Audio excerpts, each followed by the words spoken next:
like going live with you while we're in the middle of saying silly things like rock and roll. Here we are. We're trying to rock and we're trying to roll with whatever the heck ROH is giving us. Some kind of entertainment out here with what kind of shows we're watching these days. It sure does. It sure does. Guys, this is your ROH post show for July 13th. We are 8 days away, 9 days from Death Before Dishonor, and boy howdy, it does not feel like it. Unfortunately, we got a short episode today, an hour and 20 minutes ish. So we are starting a little bit early, which was just the plan for the timing of the broadcast, but we got some really unfortunate news before we went on air. Mark Briscoe unfortunately suffered a pretty severe knee injury, it sounds like, before the pay-per-view. They just announced this match last week. They kind of reconned this whole story to give it to us in what was a really great segment. And then, unfortunately, he has an injury that, according to Fightful, sounds like is going to be requiring surgery. The injury announcement made by Tony Khan during this episode, just a really, really unfortunate situation for a lot of reasons.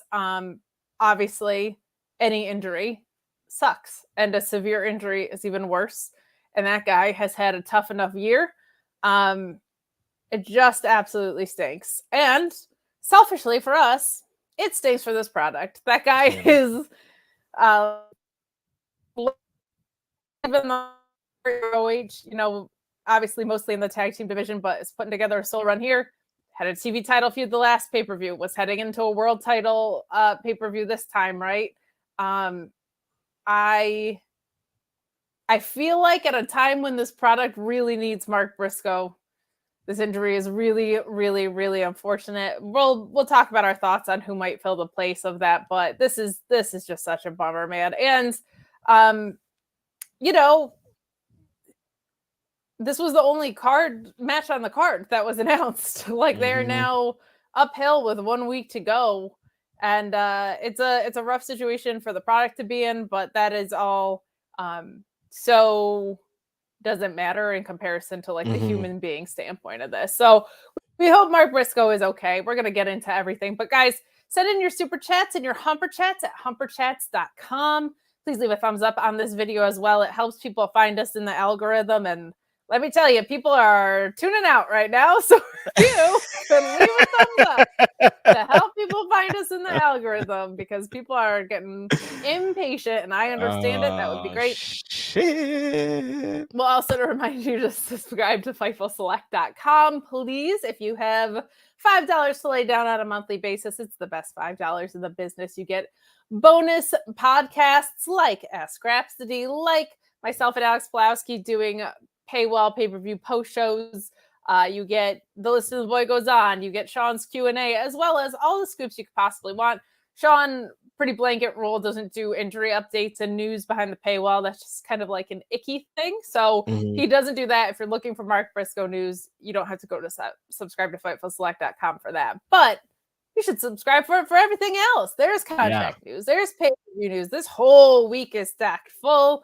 We found out some rules and regulations that got put into place around AEW and certain things that talent can and can't be doing from a violence and interactivity perspective.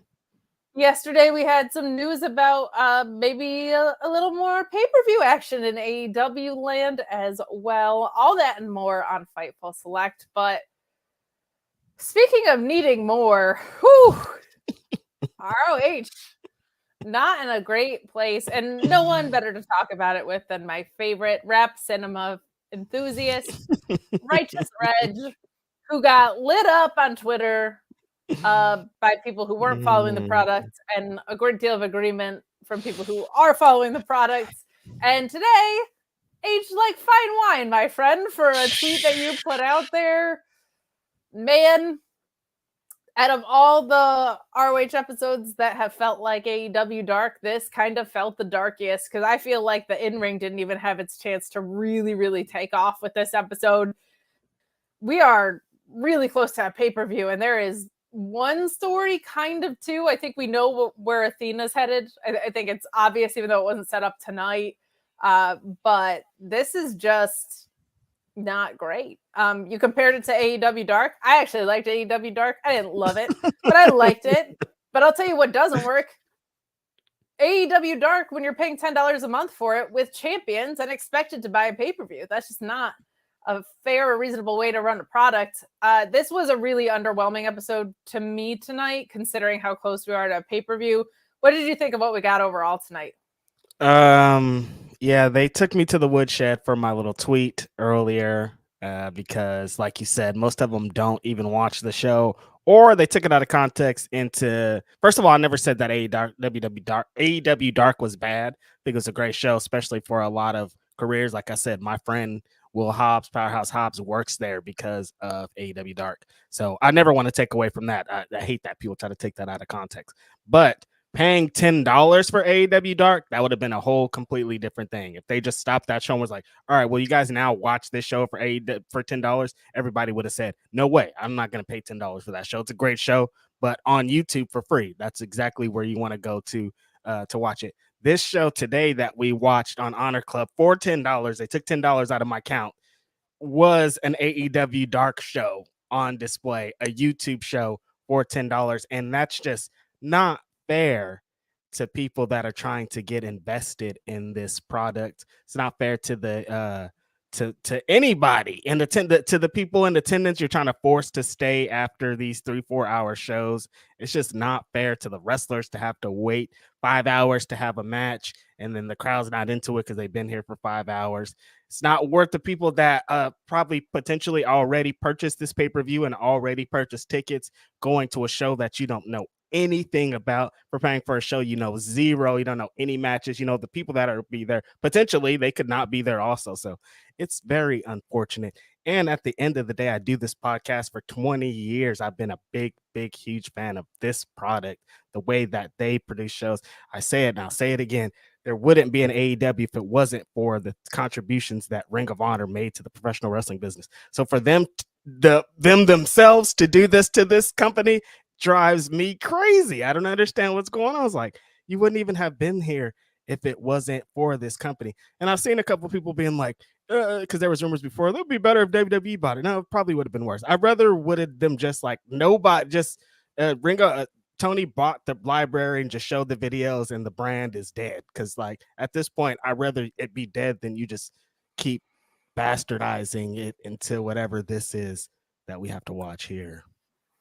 Yeah, I mean, I think the optimist in me will always hope for it to turn around, but the part that like hurts my heart is both for the talent and it's just completely lost its identity after tonight. Yep. Like it just doesn't feel at all. It started to go downhill a little bit, and then as soon as Claudio was like, "This is a proving ground match," except for the proving ground part, I was like, "Nope, we're jumping the shark." But it's unfortunate. We have people in the chat saying canceling my subscription to Honor Club after the pay-per-view. It breaks my heart. Like our viewers are being affected by this. This is crazy. People who are cool / nerdy enough to tune into a wrestling podcast about a professional wrestling promotion that isn't even televised, that is taking $10 a month from you, like it's just a bummer. It's just a bummer. And I agree with you. It's when you think of the contributions that ROH made not only to AEW but Kevin Owens, Sami Zayn, Tyler Black, Seth Rollins now. They're champions. 3 champions you just named in WWE right now are the product right of this. Now. Yeah, and it's tough because I felt like when they relaunched in January, I was like, it is back. Like it felt like it was back. It felt like we had the in-ring storytelling emphasis. It felt like the studio setting was working. It felt like they had a really good mix of long-term stories and champions that were recognizable but had some value to ROH. And now it just feels really, really lost. But we're going to get into this episode and we're going to try and do our best to be realistic, but also cheerlead a little bit because we did get some fun stuff as we always do. But Matthew Plus, who I normally is the bane of my existence, says the only way ROH could get me to pay for Dark Elevation 2 would be to include Harley Cameron segments. She's got shoot rapping skills. Well. Matthew Plus taking it to you instead of me today. I'll take it. Come on. I thought this is the show I'd be able to get away from that shit, but silly me to think that I'd come on and be able to get away from something. We had a brief window where it was, but then bad booking and Matthew Plus found us, so I don't know what to tell you. But me, Norma, saying, "Sup, partners?" Where'd he go? Oh, here he is. This fella's in the G1. Yes. Big time matchups this weekend. Ooh, I'm excited. Yeah, that New Japan scratching me right where I itch with that stuff. But this episode made me kind of sour, says Meet Normus. I was entertained, but this doesn't sell a pay-per-view for me. I'm going to get to these ribs. Well, enjoy those ribs, Meet Normus. We have plenty of ribs going on over here. I'm busting Reg's chops about cinema and rapping. It's going to be a fun one. But Meet Normus being named Meet Normus and then eating a bunch of ribs. Just living the gimmick, brother. Appreciate it. And fella. What was nice about this episode of Ring of Honor was we wasted no time into getting into what was completely illogical to me. We get Matt Sydal calling out Prince Nana and Brian Cage after and that Matt Sydal promo sucked. Sorry. It's okay. You're not wrong. Calling out Prince Nana after Cage lost the blind eliminator tag loss, so I liked that synergy. But Cage telling Sydal to find some partners and they'll have themselves a 6-man match. You know who he finds, Reg? Don't tell me, Kate. Do not tell me that one of these guys who has had so many different partners. He's been through the wire since his brothers got injured. But it's a trios match against the Embassy, so I could take a guess. Christopher Daniels and Darius Martin.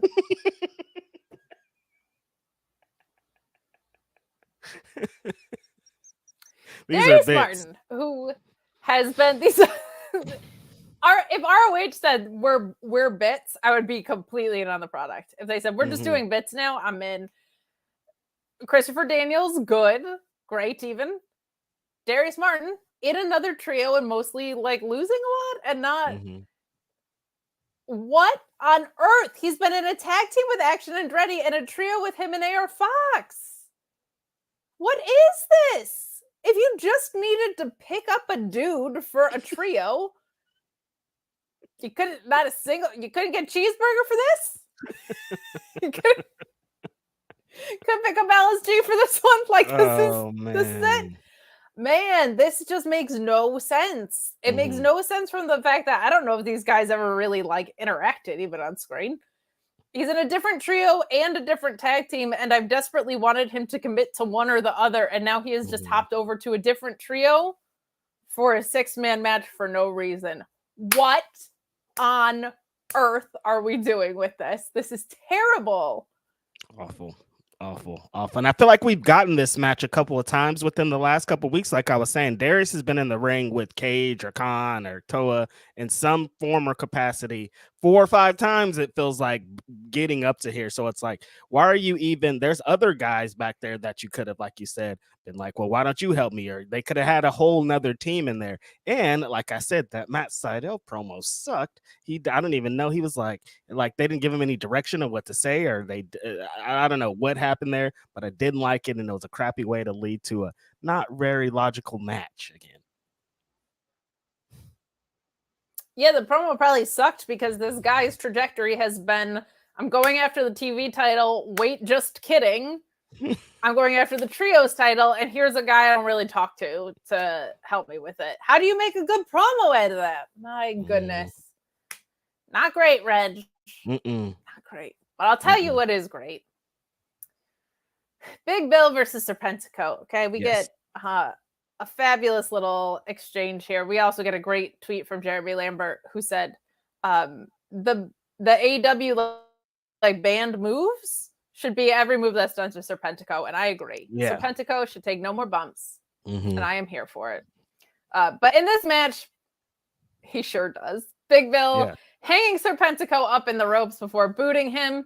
And we get him chokeslammed massively back in the ring to end this one. Big Bill continuing to show personality. I'm not gonna lie, I kind of want it to be him and Cage. I know it's not, and that Cage is doing something great, and the Mogul Embassy is great. But man, was I bought in on Big Bill and Brian Cage in the Eliminator tournament. That was fun. This match is fine. Serpentico's there to do what he does. Big Bill continues to get over. Didn't really mean anything, but I wasn't offended by this. This was fine. Your thoughts here? I like this match. I thought it was one of the shining moments in here. I think them giving the light to Big Bill the last couple weeks to let him continue to do what he's been doing all over the AEW brand, but just kind of shine, have a singles match, have some fun out there, show some more personality. And Serpentico is just such a great bumper that he's exactly the kind of guy you would want to get in here with. And Big Bill is just, I love the choke slam so much that, like, honestly, if you have the choke slam, it's going to be hard for me to hate you. And if that's how you put the exclamation point on your matches, like, I'm all in. It's not really that hard sometimes. I appreciated him having the lollipop and then taking the lollipop out at the beginning of the match too. That popped me tremendously. Well, I'm glad you liked that, because what we get next is a last-ditch effort, Reg. I don't know what to tell you, but we get Ian Riccaboni telling us we have an ROH TV title eliminator tournament. There are too many tournaments going on in the world, Reg. We got a tag eliminator tournament. We got this one. We've got so many tournaments happening. Calm down. We've got a massive New Japan tournament that's going to kick all the other tournaments' butts. Yes. Okay, let's just set up some stories. But this week, Dalton Castle will wrestle Tony Nese, and Shane Taylor will wrestle the Captain Shawn Dean. Here's what I like about it. MJF is ducking Shawn Dean all the time, right? So correct. This way, Shawn Dean at least is like in a title picture. Okay, if MJF is just gonna duck, at least he gets around gold. Okay, but what I don't like is that Dalton Castle has mostly been in a trio. Tony Nese has mostly been in a tag team. Shane Taylor has mostly been in a trio that has made no sense. And Captain Shawn Dean has been in the infantry. This tournament bracket. And these guys are eating pins. On top of that, Kyle Fletcher, we heard on commentary saying, he wasn't on commentary, but on commentary they said, hey, this kid, 3 victories in a row against former ROH TV champions. Matt Sydal, who we just saw, lost his stipulation match, said he's still coming after that title. Mark Briscoe, this was his destiny until they shoehorned away from that. Zack Sabre Jr. set up a whole story. I get why we're abandoning it. That guy has a different thing to do. He's got to go lose his mind on Naito again, who I think is going to win the G1. He's got to put on a bunch of chairs and take them off and go insane about it. But how come nobody with any inkling of a story is in this tournament that is coming together a week and a half before this? And how come the people that are in it not only have been losing, but aren't even in singles division most of the time? This makes no sense, man. What are we doing? I know, I'm sorry, guys. I don't mean to keep laughing. I get it. I don't mean to keep laughing, you guys, but this is just like every move that they made today. I was just like, what? Like, this is another perfect example of like, wait, what? How did we get to these 4 guys? I love the captain, the infantry. They're great. Well, the infantry, though, why is he all of a sudden in this singles match? And why are we having a tournament for the tag match, for tag titles or the trios titles, who also need contenders? And you could have had them over there. The infantry could have been in the tag team title tournament with the Kingdom and all these other tag teams. Trios tournament could be going on. Something could be going on to build these teams because you've been having more trios matches than I think TNT championship contender matches or ROH TV championship contender matches. Nobody's been set up at all. That's why they kind of were just like, who could we have in this? Who's been on the TV for the last couple of weeks? Let's get these 4 guys. It's a head scratcher. And who's going to win this, I think, is also the thing. Is Shane Taylor going to potentially win this? I mean, him and Samoa Joe, that's a pretty fun match. I like where that's going, but I mean, it could have been easier to get here, I think. Yeah, I agree with you on both counts. I think Shane Taylor versus Samoa Joe is going to be an awesome match. it bums me out because those two guys on the mic, I could have used an awesome story going into it. Easy. Maybe they run it back after, but like those two guys on the mic, let's absolutely go. But also, these guys have been mostly eating pinfalls. This company used to have rankings that drove all their stories. And if I wanted to watch people who it didn't matter if they won or lost, just get title shots, I'd be watching a Monday, Tuesday, Friday vehicle because that's what they do. And that's fine if you like that kind of stuff. ROH used to be the most logical product. I feel like a teacher today. Yeah. I'm very like, if I was walking down the hallway, I'd be like clicking in my heels because I'm very right. Like, finger waggy today. I love all the guys in it. And I think Samoa Joe versus Dalton Castle would be fun too if that's where they end up going. But like, make it make sense is all I ask. Simple. Make it make sense, Rich. We got some chats coming in. Thank you guys. Matthew Plus asks, so if Harley Cameron had a chokeslam, would Reg acknowledge her? That's actually a good question. I can't even hate on that. Yes, I would. That'd be cool. Okay. All right. So we know what they have to do now. Or if she could do like a Phoenix or 450, if she could do a Phoenix or 450 splash, then I'll be in. Spot poo, Cameron. They missed some spot poo from our product today. Taryn Walker says ROH needs a complete overhaul from booking to getting talent. They should be scouting the best new talent on the indies. Now, half of that I agree with.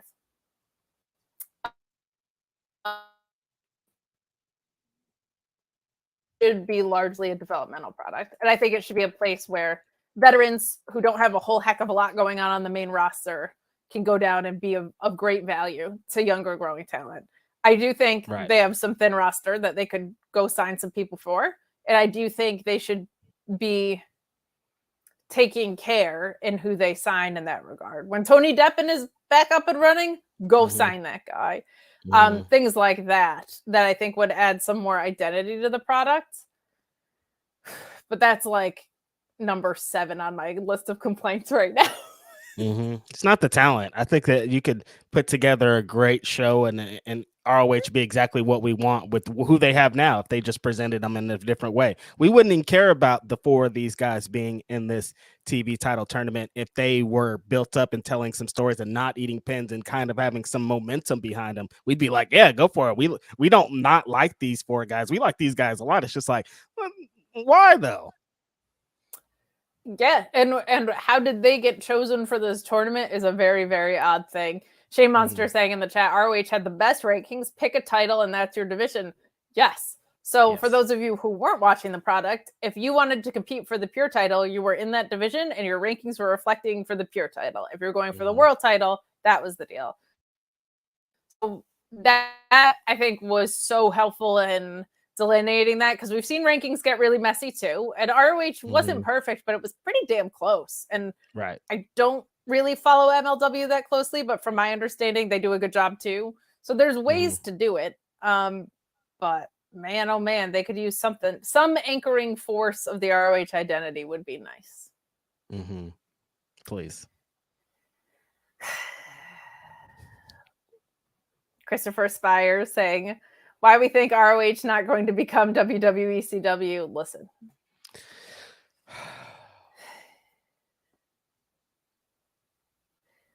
That hurt. That hurt my heart. But not really, because I didn't really watch ECW. But it's a hurtful comparison. I think it has a better shot. I think it has a better shot because I do think it doesn't take a lot to get this sucker back on track. And I don't think it was acquired with the same intentions that ECW was. So it's just a matter of creative care. That's all. That's all it is. Help.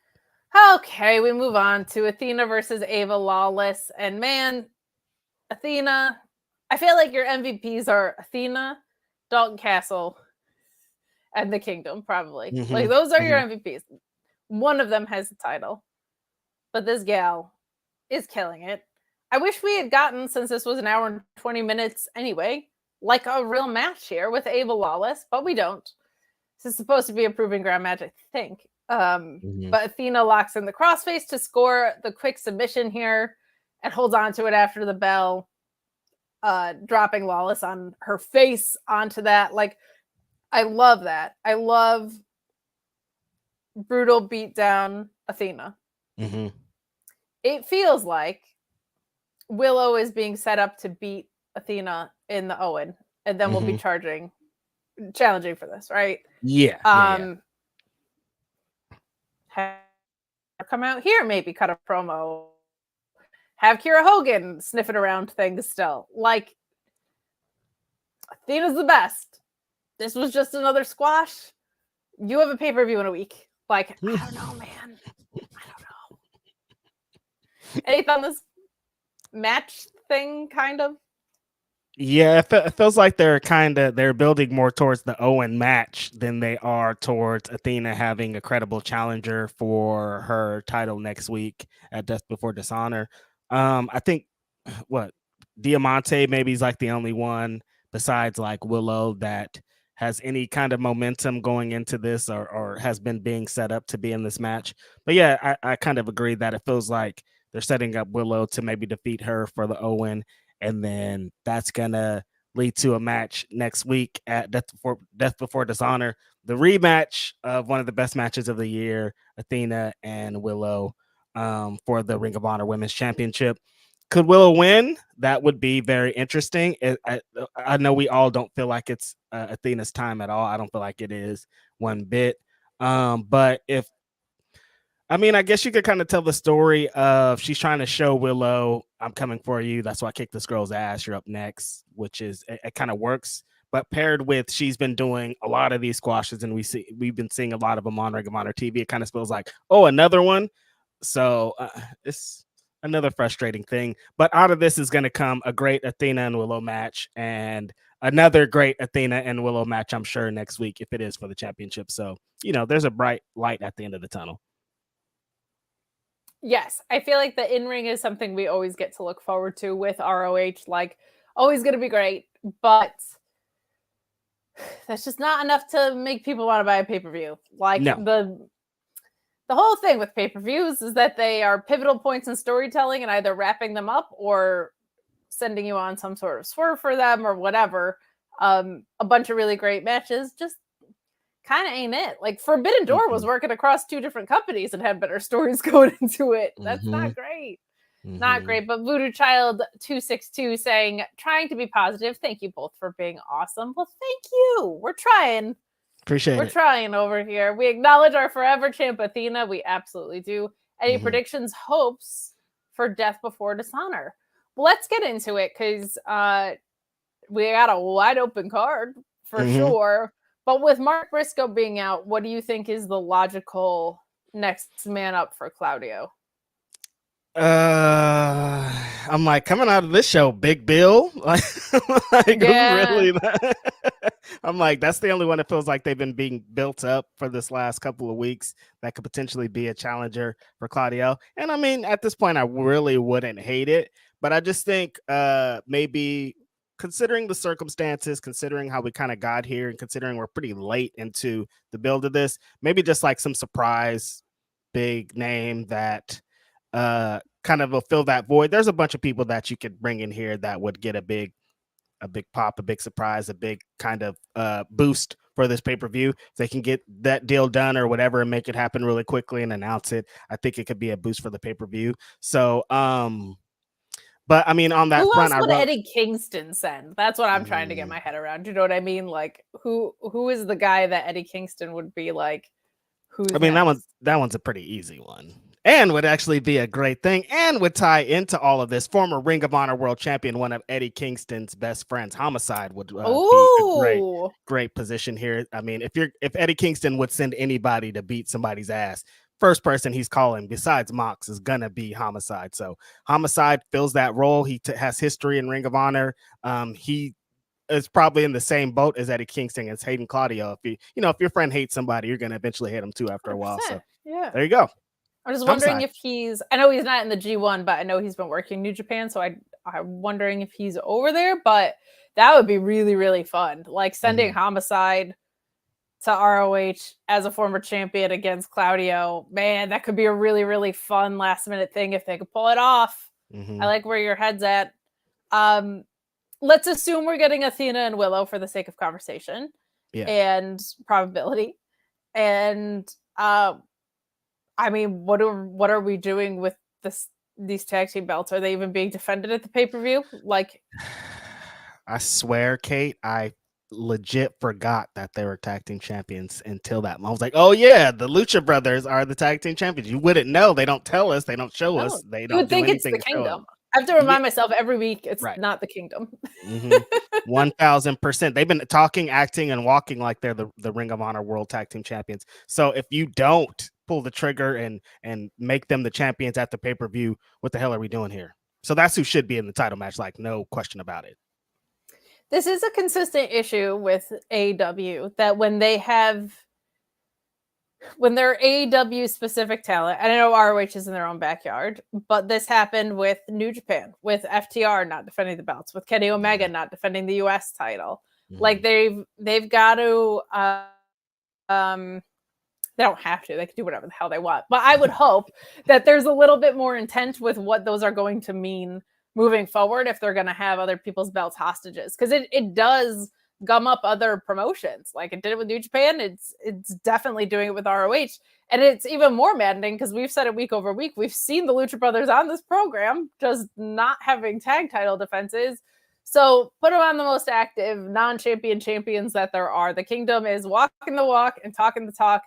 You can continue this stuff with the infantry going forward. I think there's a ton of fun to be had there. And I don't know what we're doing with these 6-man belts either, man. Legit zero idea. I don't know. Yeah, I sincerely don't know, because I don't even know who's a trio anymore, because they just picked Darius Martin and put him in a different one. So I also think it's possible maybe they're not defended on the pay-per-view. Like, you don't have to do that, right? I don't know if our pure title is going to be defended on the pay-per-view. Are we getting Danny Garcia and Shibata? I think TV title match, you go Shane Taylor versus Samoa Joe. I think there's a lot of fun in that and a lot of money to be had. That does also free up Dalton Castle for a 6-man if you wanted to do the easy thing. But we've seen it. We can't do a bunch of we've seen it. And there's no story. Like, I guess I was thinking because they lost to them on the last pay-per-view, maybe you could throw something together in a week that's like, we lost the last time, we're back. Like Dalton Castle loses to Samoa Joe, right? And he realizes he needs his voice if he's going to hold gold again. And they're going to go after the 6-mans. I don't know. I'm trying. I got nothing. Grasping at straws at this point. Yeah, they actually, if you have your Dark Order and Righteous story, maybe whoever wins those should get the next tag or 6-man shot and go that way. I think that's probably the best story being told at this moment going into this pay-per-view. So yeah, there has to be some kind of prize, as you could say, for the winner of this, because they're the only ones that have been kind of holding this together, as in it's just not matches, it's actually telling stories with the matches and with the promos and everything else kind of surrounding it. So I'd be into that. Yeah, that could be really fun. They have a match without honor, and then the winner of that challenging for the 6-man ones and hopefully winning, because what are these 6-man titles right now? But we actually get to walk right into that. So we unintentionally set up kind of a beautiful segue there, but we get the Righteous, Dutch Vincent and Stu Grayson, defeating Evan Rivers, Levi Knight, and Michael Allen Richard Clark. All right, here's the thing, okay? Vincent, you creepy little man, all right? I don't like it. You tell your big friend and his creepy-ass tongue to get it back in his mouth. I don't like it. You leave everybody else's friendships alone. You got it? You got Stu Grayson. That's enough. Okay, I see Evil Uno after this match. I see the way he's doing. He's looking on. You come after me and Reg, I'm throwing hands. All right. Dude, don't try I'll take you, Vincent. to hypnotise us to being in No. your group, dude. Don't You do did? it. You dig that, Vincent? I am Righteous Reg, and it would kind of make sense, and I probably would fit in, but that's not what we're focusing on here. I thought you were Rachel Odd Reg, but not for long, you guys. We got bits. Mm-hmm. Well, this, as you said, is the one story that has evolved on the show. The Righteous run through kind of their big moves before finishing Clark off with their triple team slam. And post-match, we get Evil Uno hitting Knight with the chair, showing the violent streak that the Righteous were looking for. Interesting stuff here. And what's kind of a bummer about this being the only story that's being told is I love it. And I want it to be something that people are talking about more. And I think because everything else is just getting washed away, this story is going a little bit under the rug. This story is fantastic, and it's playing out perfectly, and I love Stu Grayson and everything he's doing here. I know I told Vincent to stay away, and he better. And I do want Dutch to put his creepy tongue back in his mouth, but they're good at this. They're very, very good at this. All the vignettes they've done have been really cool, and the way they've produced. The story that they are telling here is gold. It's so, so great. I wish it wasn't getting swept under the rug by how lacking everything else is. But man, this is some really, really good stuff. Match was fine. There's a lot of... The reason this felt like an extra step down to me was there was a lot of... The match was fine. And normally it's like, yeah there's no stories. But did you see that match? Like, we didn't have that tonight. So this felt very AEW dark. But this story is great. What did you think of our match and the one story we're getting at our pay-per-view? Very fine match. I thought the Righteous, the things that they needed to do in that squash match, they do add a little extra elements to make it at least interesting. And the story that they're telling with Evil Uno, I think of like him kind of being like, maybe I do have to change a little bit to save my best friend. Like if the way to go to saving my best friend and bringing him back home is showing that I'm a bad, crazy fool too, this is the way to do it.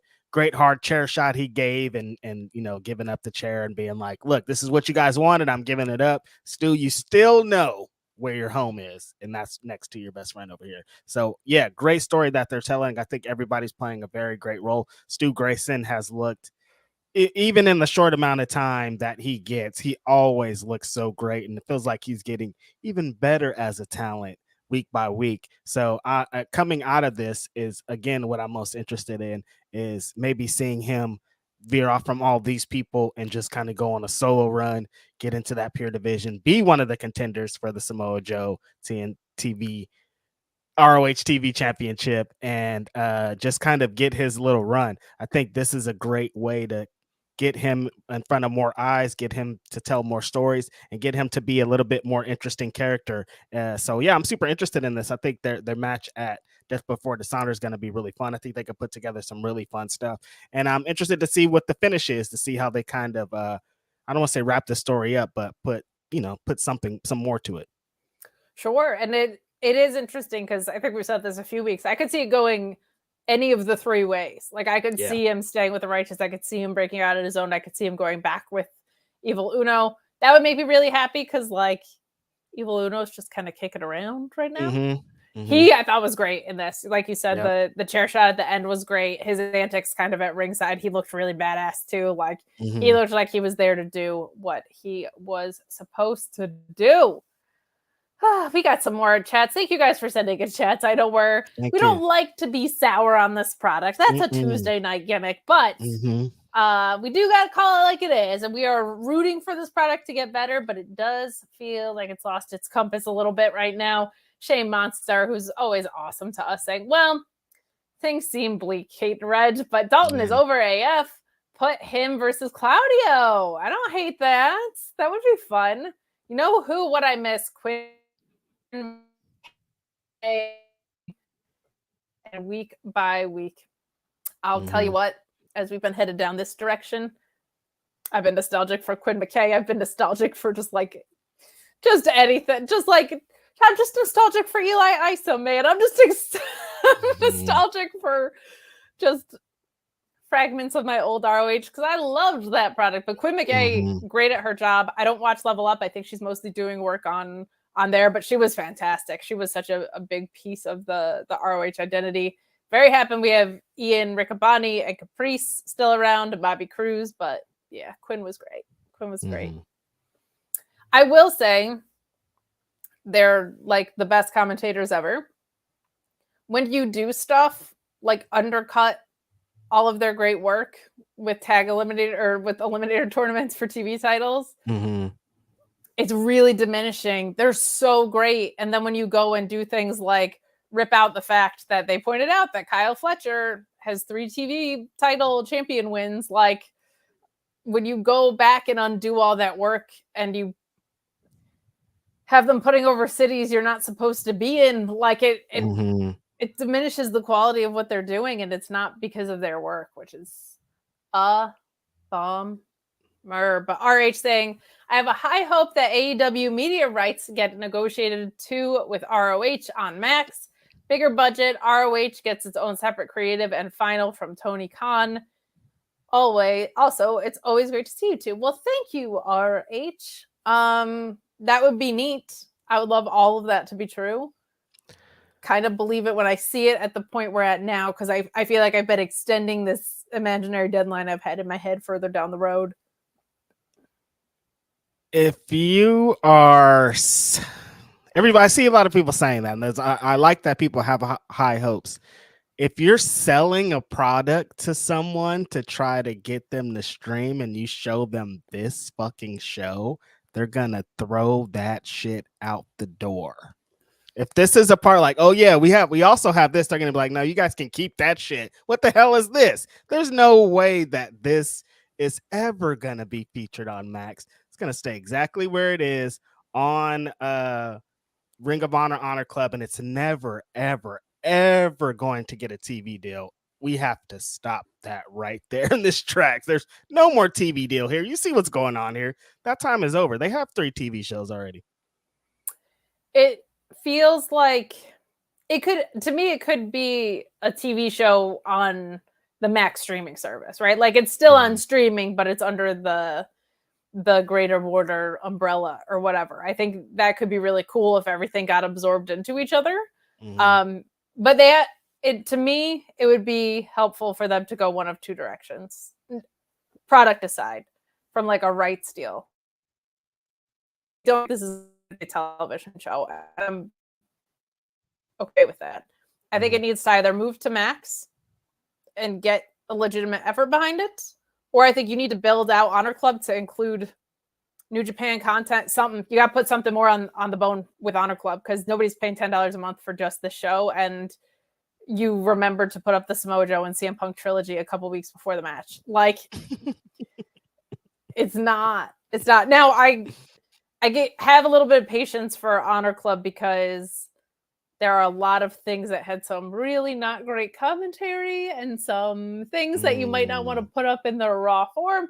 The Samoa Joe CM Punk trilogy probably should be the first thing you're putting up on Honor Club.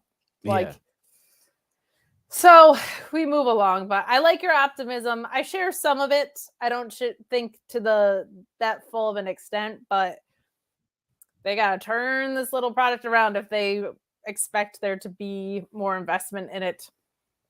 We got some more chats, though, from you guys. Ricardo El Notorio, did you find a surname? Ricardo?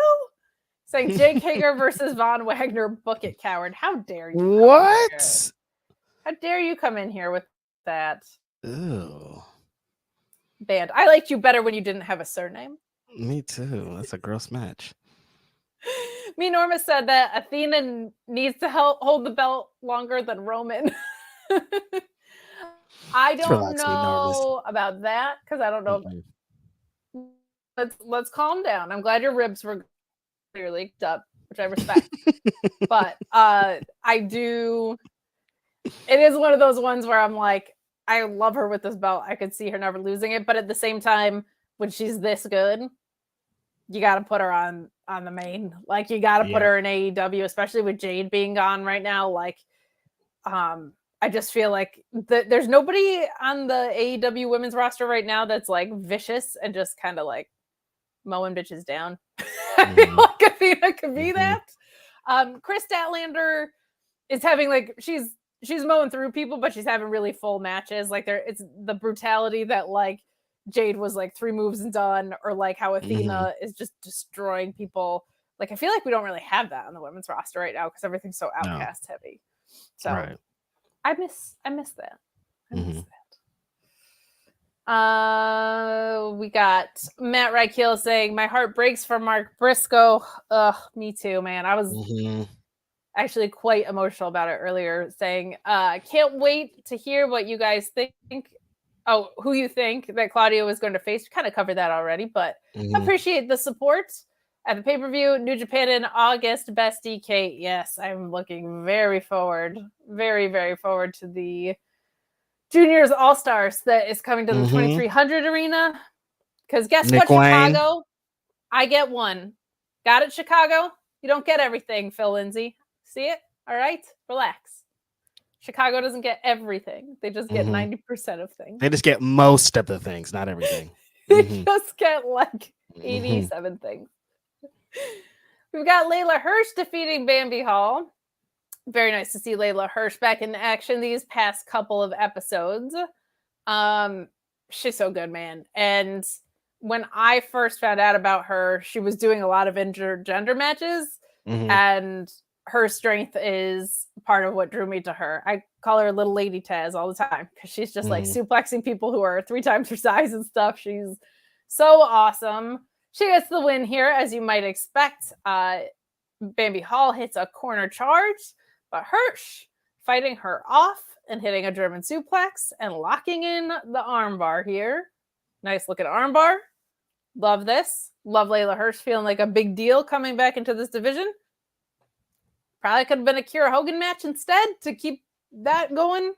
But very, very happy that Layla's here. I missed her while she was injured. She was one of my favorites before she went down, especially with where the AEW women's division was at that point. It wasn't as deep as it is now. I feel like there's a lot of talent that has come in and been very helpful in adding that depth. But she was such a standout to me. She continues to look great here. This was a quick and easy match. Kind of just was another match that happened.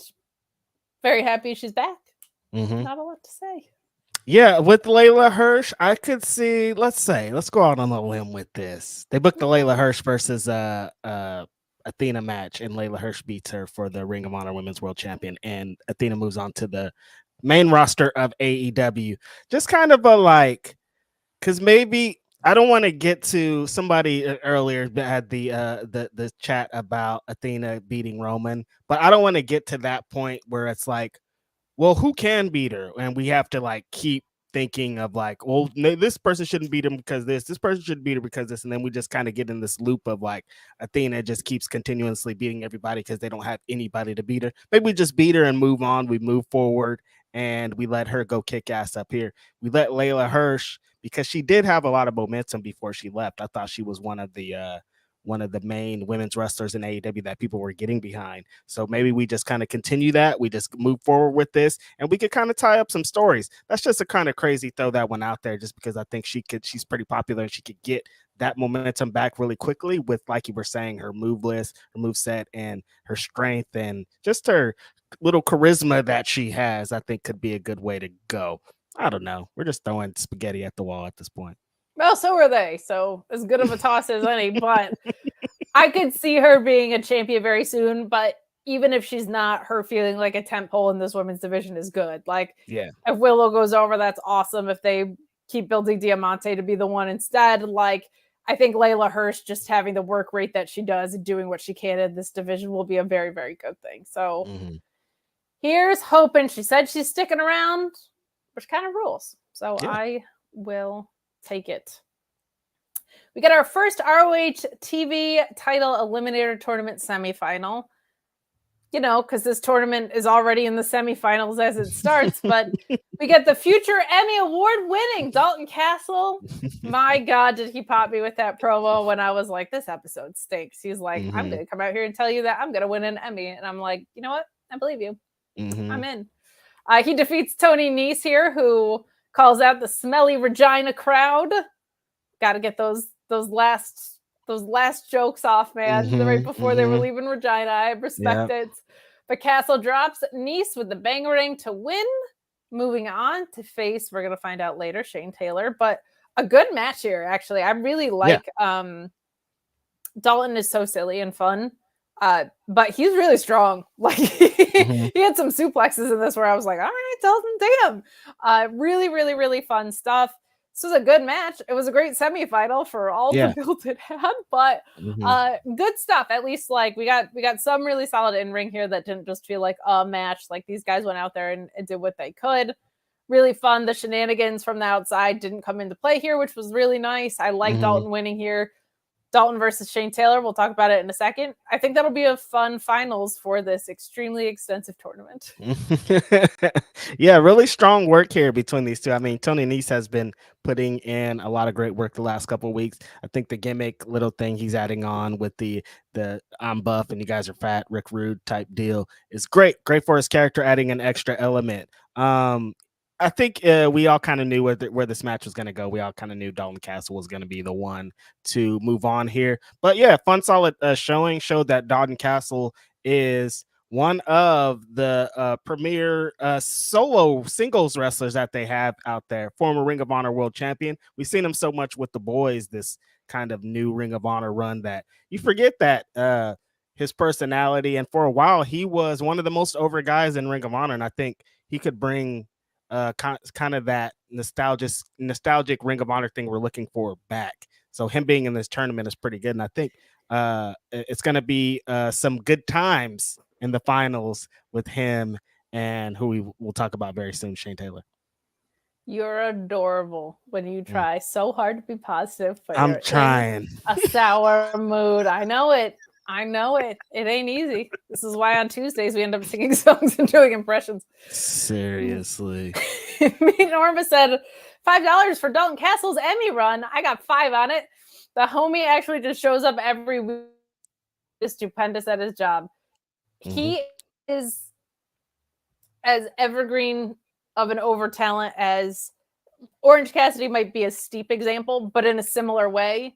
People are bought into what that guy's doing. Like trios, singles, winning, losing. When he comes out, people are excited. I'm one of them. I pop every time. Give me my Radio Gaga. Give me Dalton Castle spinning around with the camera. Doing it better than the Guns. I'll say it. Better camera spinning entrance than the Guns. All right? He doesn't need 50 Cent to put it over, okay? He's got it himself. All him. All Dalton all the time. But... Facts.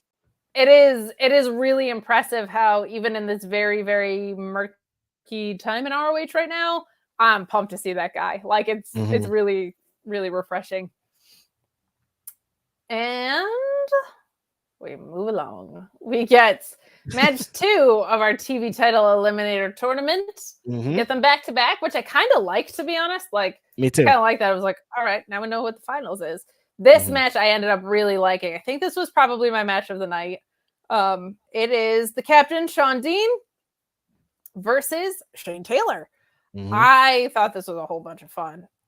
We get the ending here that was brutal of Shane Taylor dropping Shawn Dean with a headbutt and getting the win with a really nasty elbow.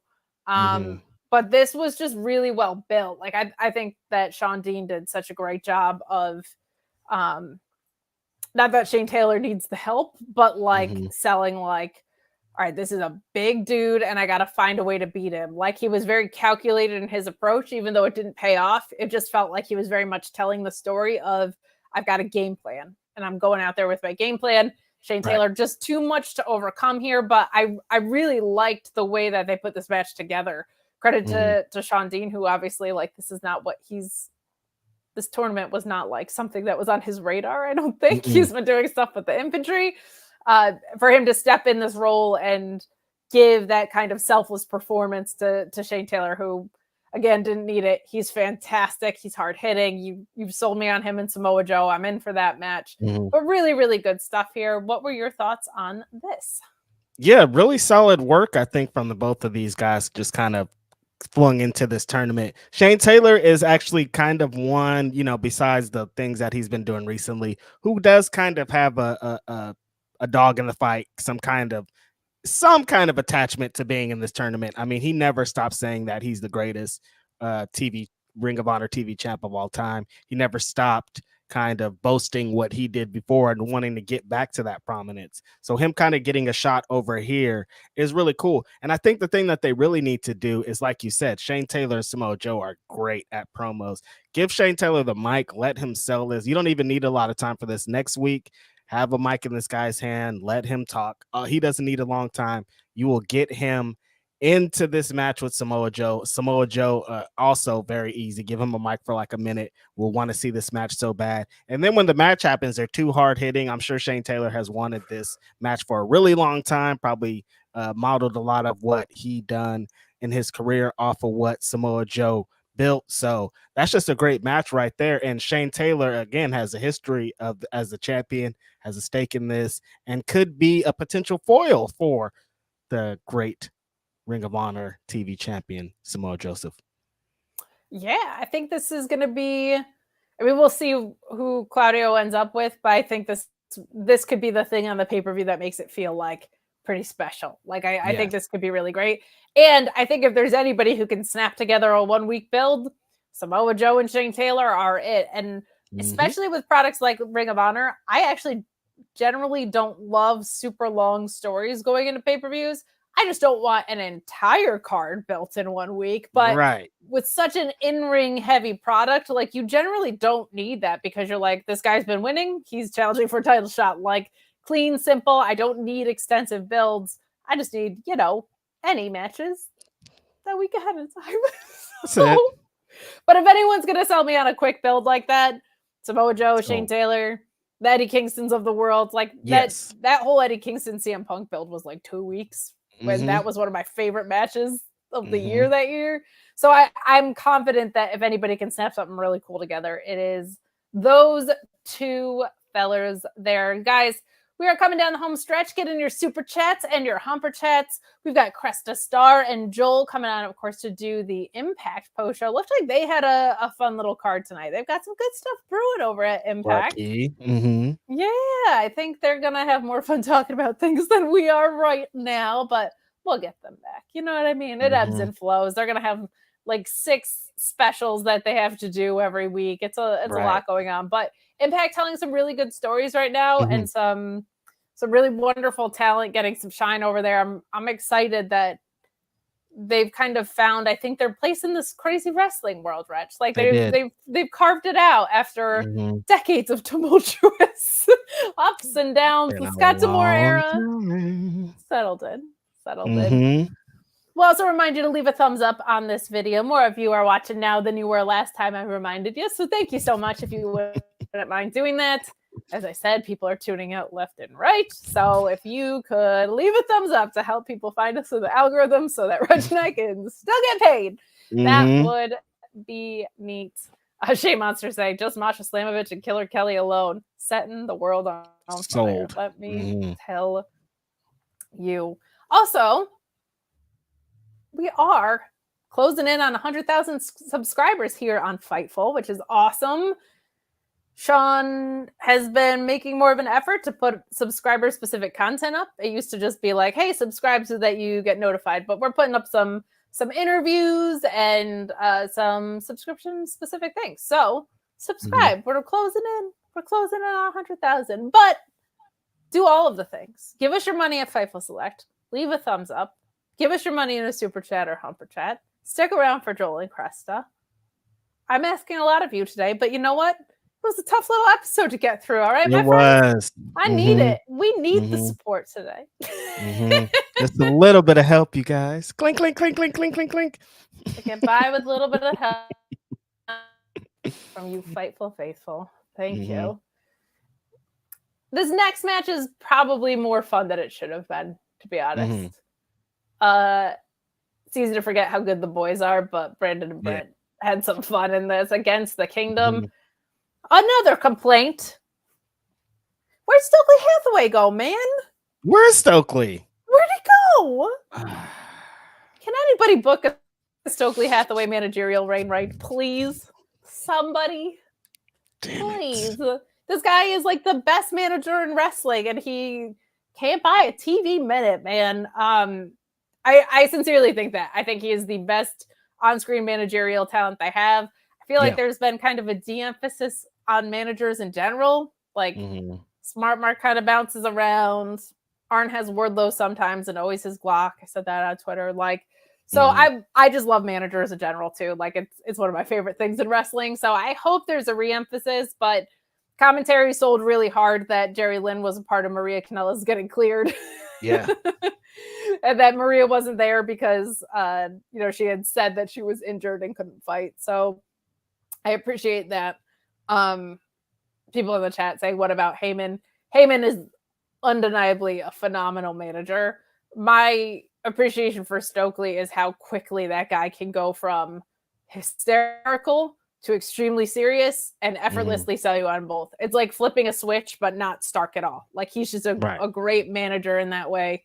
So for me, that's just more my style than the tribal chief blowing smoke stuff. Like it's great, but as far as like maximum value for me, Stokely's the guy in that regard.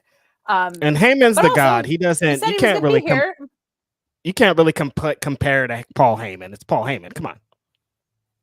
Yeah, of course. Like that guy's track record and all of these things, but like current on-screen iterations, I'll go with. I guess I can't really say that because Stokely's not on screen, but more recent bodies of work. To me, Stokely's the best at getting his groups over. Like, and I watch NXT, and there was a very long period of time where Diamond Mine was the only good thing on that show. So I have an appreciation for that, but I also have an appreciation for consistency in wrestling. I was told by Tony Khan himself, who came out with one of his many announcements, Jerry Lynn and Stokely Hathaway were going to be steering the ship. And now Jerry Lynn is taking forever to clear Maria Kanellis, who was not actually injured. And Stokely nowhere to be found the past 2 episodes. And I bring it up now because he kind of had this back and forth going on with the Kingdom. But we do get a pretty good match here. We get the Kingdom hitting the Rockstar Supernova on Brandon for the win. This was, like I said, more fun than it had any right to be. Like this match wasn't really anything, but everybody played their part super well. And I feel like the boys especially got to like showcase their personalities a little bit because they weren't in a supporting role to a greater story or to Dalton. So this was just really fun. Like I actually thought this was a nice little match in here. What did you think? I like the boys. I like seeing them as a tag team. They play, the sidekicks to Dalton Castle, but they're just some really great performing wrestlers. They if you've seen the history of the boys, you know that they've improved themselves so tremendously since they started. They look very different than when they began.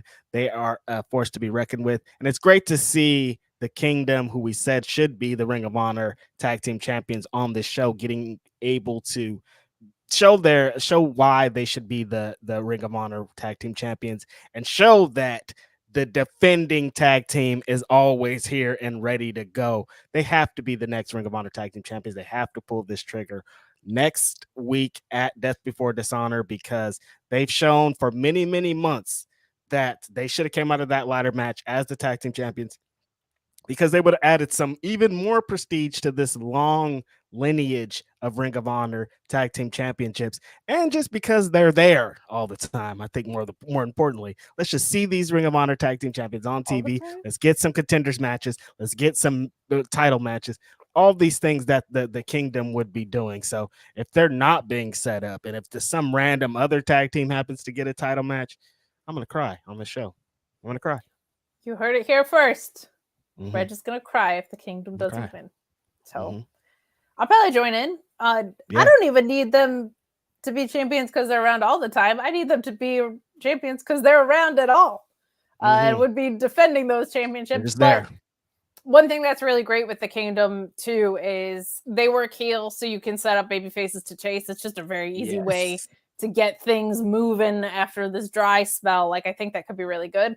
I'm kind of weeping for all the matches that I thought I was going to get with the Lucha Brothers in this tag division, but I still want to see them. So if you keep it on the Lucha Brothers, can we get them matches? Can Alex Abrahantes stop managing people just because Lucha? Like that would be neat. The other good thing about the Kingdom is, and this is no offense to Matt Taven, but like of the two of them, like Mike Bennett just shows out to me like every single time. tonight that like sitting Uranagi thing was so cool. Like there's always something that I'm seeing Mike Bennett incorporate into his arsenal. But these guys also don't need like a super lengthy title reign. Like you can make this as transitional as you want. You can make it a year long if you want. And I don't think there's a wrong decision in that. Like you could be a couple months and they drop it to someone because they heated up somebody else against them, or they're so valuable, leave it on them for a while. Like I think there's not really a mistake to be made there with them. We did miss seeing the beautiful Maria on our screen tonight. Of course. Always causing trouble. Looking great doing it, darn it. But then we get what was obviously my favorite match of the night because this trio is just so cohesive. Christopher Daniels, Darius Martin for some reason, and Matt Sydal versus the Mogul Embassy. This ends with Sydal catching Brian Cage with the cradle, and Cage kicking out and hitting with a spinning lariat that, holy hell, topping it off with the screwdriver for the win. Week over week, Brian Cage is growing into this personality too. It's not like Big Bill levels, but it shouldn't be. Like he's too intimidating for that. But like there was some nice showboating in here where he just looked super comfortable. I don't understand why we got this trio, but we did. I'm hoping they're not running this back because this trio makes no sense. But the Embassy closing the show, looking strong, I guess. They've never looked anything else. But here we are. Like that's the main event, and it was a really good match. Don't get me wrong, but we're used to really great. That's it. Our work rate expectations are very high for this. We got no spot food match tonight. We didn't get any like holy effing S matches where you're just like, damn, that's a good technical match. Pure Belt hasn't been around in weeks. This was just a pretty good collection of matches, which is why your AEW Dark comparison on the nose, my friend. Thank you. Finally. And I mean, I want to say I don't want to be right because I am right. We watched the show. We've been watching it for many weeks. It's just that it's so tough, man. It's just, we just want this. And I don't even think they have to change what they're doing. I don't think they have to change the format. I think they could still have a great show. Even with the taping schedule that they do, they just have to add a little bit more emphasis. It has to just be a part of earlier in Tony Khan's notebook. It can't be the last page of the notebook. Like, oh, and also Ring of Honor. What am I going to do now? I guess we'll do this shit. You just get a little bit more, add a little bit more stakes, defend the championships when the champions are there, add some kind of something to these tapings so it's not just, hey, and we got a bunch of great matches coming up after this. Nobody cares about that. And the matches have to continue to be great. If they're going to downgrade in quality as we move along, it's going to make it even worse for these people trying to stick around for 5 hours. If I'm sticking around for 5 hours and then you bring out Serpentico and Big Bill, I'm leaving, dude. I don't care what you got going on. I don't want to watch this shit. I want to watch. If you're going to get me to stick around, bring out Gringo Loco and Vikingo again and let them go for 50 minutes, because that at least is going to be something to latch on to hang on to. But if we're doing this, then it's going to be tough coming out this pay-per-view. This pay-per-view is a big indicator of what's going to happen in the future of Ring of Honor. I think I've seen a lot of people saying they might cancel coming out of this. And then the pay-per-view is not even a part of the Honor Club anyways. Yeah. So it doesn't even matter. It's just like you're going to still have to pay for it. And I think that's going to turn a lot of people on. Next month, if in a month this is still exactly the same, it's going to be hard out here. It's going to be hard. And to be honest, not to be like Debbie Downer or like there's anything you guys can do about it, but like realistically, I don't know if this is a sustainable review show. That's honestly where we're landing at. Like it's not a sustainable review show if that's what this is. Like there wasn't an AEW Dark review show, and there's not going to be one now. And quite frankly, the show has 4 hosts and a moderator that get paid. So this is much like ROH, it is the most expensive thing that we do on this network with like not a great return. So not because of you guys, like that's not a reflection. No, you guys are great. Like you guys are awesome, and we got more chats tonight than a lot of weeks. Like we so appreciate it, but like realistically, if they're not going to build any stories, like what what are we We're gonna doomed. do? We can't. So I will say too, like, and I hate to keep using this as a reference point, but your point about sticking around, there haven't been a lot of stories, so I keep going back to this reference point, and I also keep going back to this because it was a 19 match episode, right? When you were out. The ZSJ Samoa Joe versus Sydal and Christopher Daniels match. I was like, see, now that was smart, because that is something people will stick around for, not just because of who's involved, but all four of those guys had separate stories, and then both tag teams going into it had stories. Like, so and Christopher Daniels had this history where they've been in the ring 90 times together. Samoa Joe and Zack Sabre Jr. had this can you coexist aspect that was a really artful way. And then Matt Sydal was in this match because he was trying to get his first TV title shot. And between the work rate and the story, I'm like, see, that's something I would stick around for. Not just because I love the guys in it, but I'm like, every one of those guys had something to be invested in. And now it feels like sometimes we've got 6 guys in matches and none of those guys have something to be invested in because they're actually on AEW or whatever. Like, so I just think it doesn't take a lot, to your point. Right now, it feels like Tony Khan started watching this product a week ago and was like, oh, we got a pay-per-view to throw together. Let's put Mark Briscoe in the title picture. Well, he's been saying the TV title for the past 6 weeks, right? Like, so it just feels like, oh, we'll throw a tournament on top of it. With who? Just these guys. Like, it feels like it does. I don't know what the hell goes on backstage. I'm not pretending that I'm getting text messages about anything or anything like that. But from the viewer standpoint, it doesn't feel like they need an overwhelming whatever. It just feels like it needs to be made a priority again. Because, man, when it was back, it was on fire. Like, when we got those 8 weeks taping schedules into the pay-per-view, that was really good. It just feels like it needs the foresight. So we're rooting for it, not against it. It's not over, but damn, it's ain't close. Over. But, man, I had to sell Shawn on us doing this anyway. I don't know if I can keep it going. It was already a sell. So it was already. You guys were awesome. Was like, "Are you guys sure? I don't know if people are going to stick around."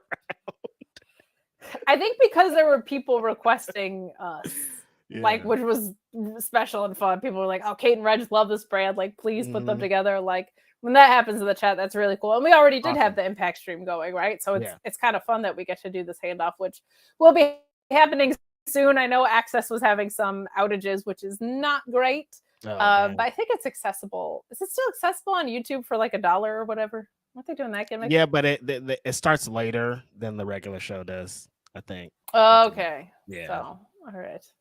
Yeah, they make it hard to watch their product. That's tough. That's these tough, companies, like, man. I want, like, I don't know if I would ever get to the point where I'm watching it every week. I realistically couldn't while this show's going on, right? And I don't really have a lot of days where I can go catch up on wrestling right now. Right. Like, there's just not breathing room. But I'd probably pay more attention to Impact if it was more accessible, which I think a lot of people still feel. Like, I think there's a lot of people that are like, oh, I really like Ace Austin, or I really like Chris Bay, or I really like the Motor City Machine Guns. Yeah. These guys. And, like, they just had this infusion of Nick Aldis, right? And Zach Wentz is back. Like, I think there's a lot of peripheral excitement around the product. And I wish it was a little bit more accessible. So, but we will have Cresta and Joel on in a little bit. We just have time to kill. We can do Mad Libs. We can talk, whatever you want to do. They're usually running us off of this show, which is very interesting. Is like, we're usually like, oh, damn, we got to go. They're here. They're coming. I know. They're loitering in the back. A chunk ton of matches. We got a chunk ton of matches. This episode was 1 hour 20. And there just wasn't a ton to talk about. And now Impact has had outages. So they're late. We're early. But I'm surprised we honestly got here to 1 hour and 13 minutes with what they gave up to us today. Like, I was like, it's going to be a struggle to, like, we almost talked for more on the show than there was the show. Buddy, you thought I'm hosting. You thought you had that concern? I was looking at this card like, what are we going to say? Oh, yeah, it was good. Like, there's just not a lot of meat on the bone tonight. So I'm glad we made it. I know the unfortunate piece of it being partially fueled by, everything with Mark Briscoe, of course. Like that's such a bummer. I am intrigued to see, hypothetically, like if this does get on track, right? Like what that could look like for people that they bring in. Like I keep trying to play of like, if they did have a trios division, if they did have a solid tag division, like where I would want to see people. It's kind of interesting because the open side of it is like it's so frustrating that I don't know who's competing in what division, but it's really cool from the perspective of you seeing people like in different contexts. And I'm like, I've always viewed AR Fox as like a solo star, and I'm like, damn, he's so good at everything else, right? Too. Like, it'll be interesting to see where people shake out. But let's bring on the lovely Cresta, and we'll add Joel when he gets here because he's just Joel. It doesn't really matter, She's always so pretty. She always put me to shame. What a beautiful gal. I tried too hard, and I got so far. But in the end, it didn't Hello, matter. Darling. Hey. What up? What up? What up? How's it going? How was ROH tonight, y'all? Oh, not that. It's rough. I've been seeing on these internet streets that people are like, after death before dishonor, you might want to reevaluate things. Oh, somebody said that, huh? Did they drag that person? I mean, I'm not going to say who it was because we all know this person who said this person. It's not a Fightful person, but it's an internet person of the W internet community. But they were like, it might be time for Ring of Honor to reevaluate things because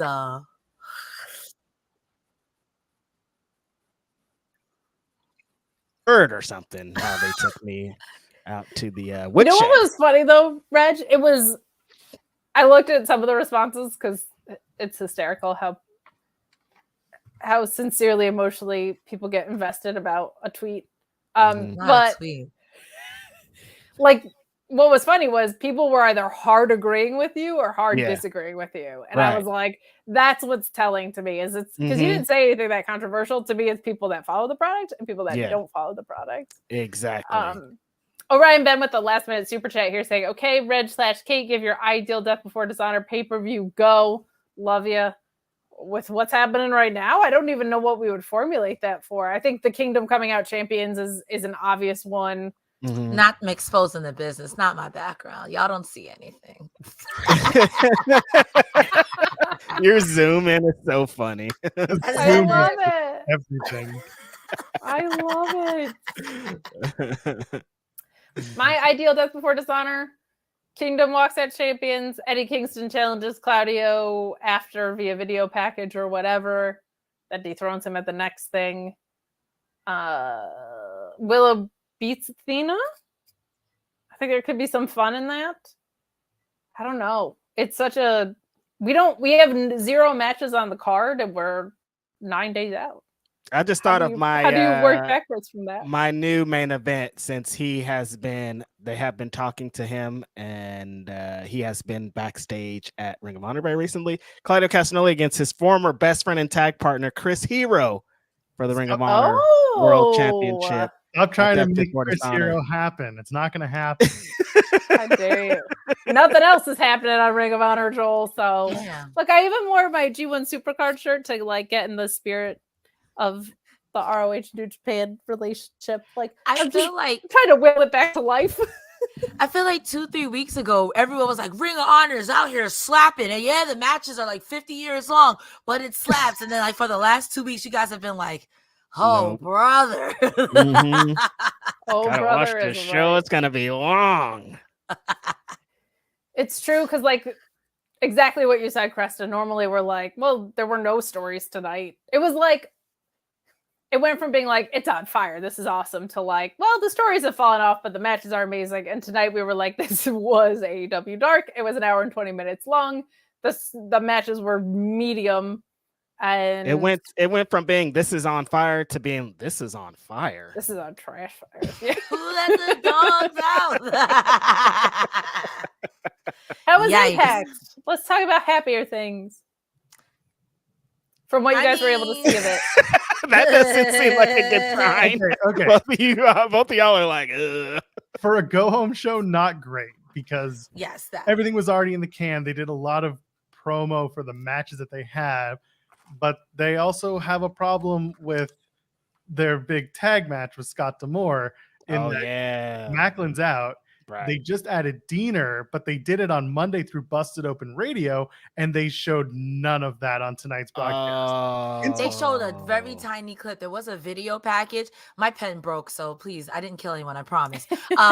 Like, it was a small video package, but overall, it was kind of like for a go-home show. And then what we got for who's going to replace PCO was just like, hey, can you make it? It was a RuPaul. Are you busy? It was the episode. It was a Team Canada tease, so everyone's thinking it's Tommy Dreamer, but it might not be. Petey Williams. I'm still saying it. I don't care that he's employed elsewhere. I'll say it till the cows come home. Job. But that's the thing. WWE talent have appeared somehow on Impact programming in the last little while. Maybe he's being lent out for a night. Nobody knows. That's the strange thing. But Kevin Knight and Speedball easily match of the night. Very good. And the main event was wonderful. They did Deonna Purrazzo and Jody Threat. I will plug in the weeds once just to say Jody was on In the Weeds just before they went to Atlanta to tape these sets of tapings that lead to the Slammiversary. When we asked her, who do you want? She said Deonna. So that was our little tease for that particular event. And she got Deonna. Maybe watch In the Weeds for more late breaking interviews and scoops. You guys want a scoop for tomorrow's episode? Yes. Sure. Give me a scoop. It's scheduled. It's on the books. It should be happening 10:15 a.m. Eastern. Darren McCarty is going to join us, the special guest enforcer for the aforementioned Scott D'Amore and Blank versus Bully Ray and Cody Deaner match. He's going to be there. Yes, former hockey player, former Detroit Red Wing, former Stoned Canuck, whatever his gimmick was. Stoned I'm Gold. glad you said that. I was like, wasn't he a basketball player? I'm glad you said it before I did.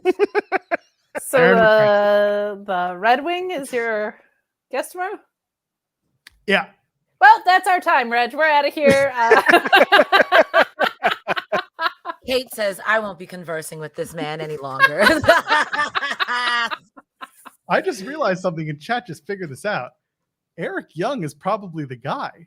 Oh, Eric Young. Wasn't he signed to the Federation but never made it through because they did a freeze? He never officially debuted. He's under contract, but because they're not doing anything, they may have arranged a deal.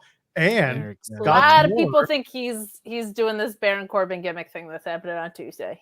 All right. Well, again, you had Either Scott way. Moore at the end of the show be like, well, PCO can't make it. He might be dead, but are you?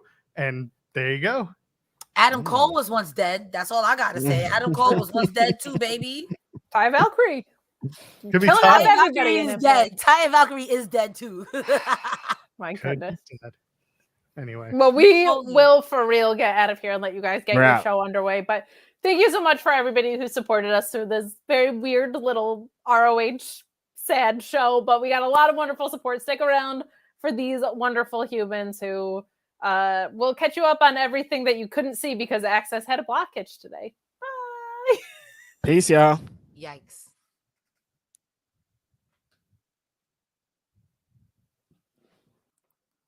Poor Reg. Am I frozen? Is it me? Is it Joel? Who is it? It's Joel.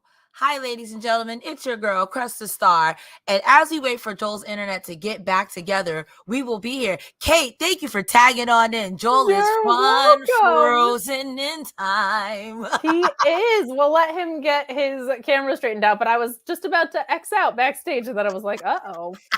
Joel is frozen, but I'll share the screen with the wonderful Cresta. Cresta, how are I'm you? about to hit him with the Joel Iceman. I'm like, listen, it's me. I got my notes right here, guys. We're gonna do this in 45 minutes. Let's go.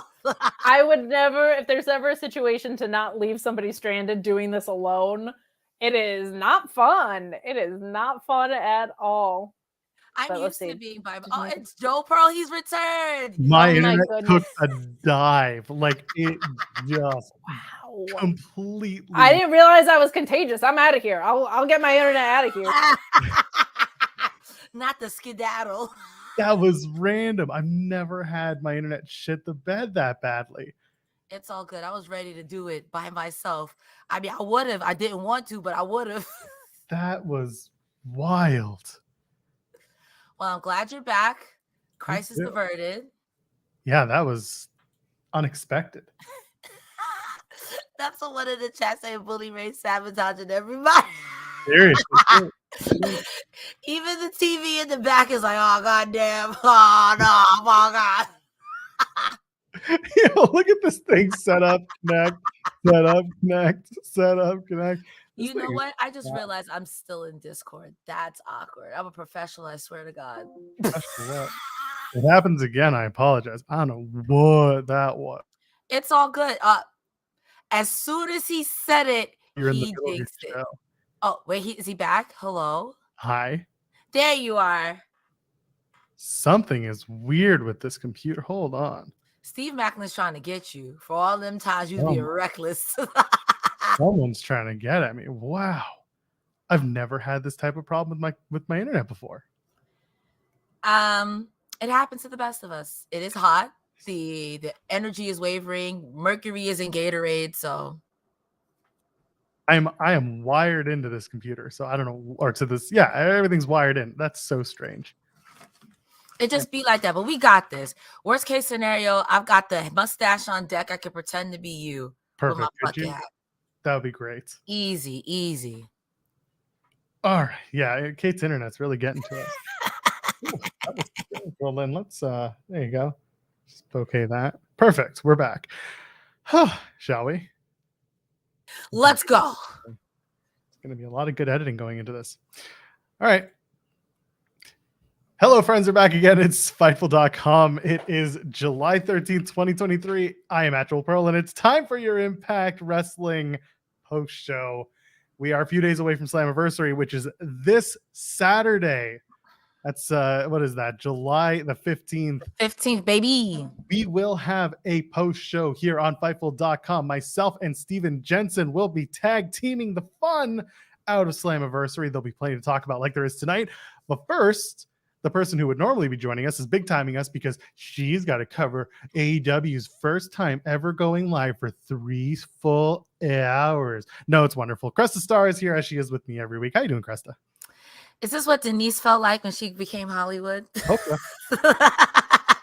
Nah, I'm doing fantastic, guys. I love you all, but my other show is so young and the baby needs to be straddled. And you're in the capable hands of sometimes Dad Steven Jensen and all the time Dad Joel Pearl. I believe in you guys. I am, though, I will say, a little upset that I can't watch both at the same time and take notes because I really want to see that Deonna versus Trinity. I want to see who Scott D'Amore is going to have as his tag team partner. Sorry, my voice has now decided to become hoarse from going to SmackDown. It took a couple of days, but it's in full effect now. And I want to see how this tag team match is going to shake out. So I'm sure it's going to be fantastic, and I'll watch it another day. But guys, watch it with Joel Pearl and Steven Jensen. They're going to give you expert opinions and mustaches that won't fall off. But I'm here for those mustaches to fall off.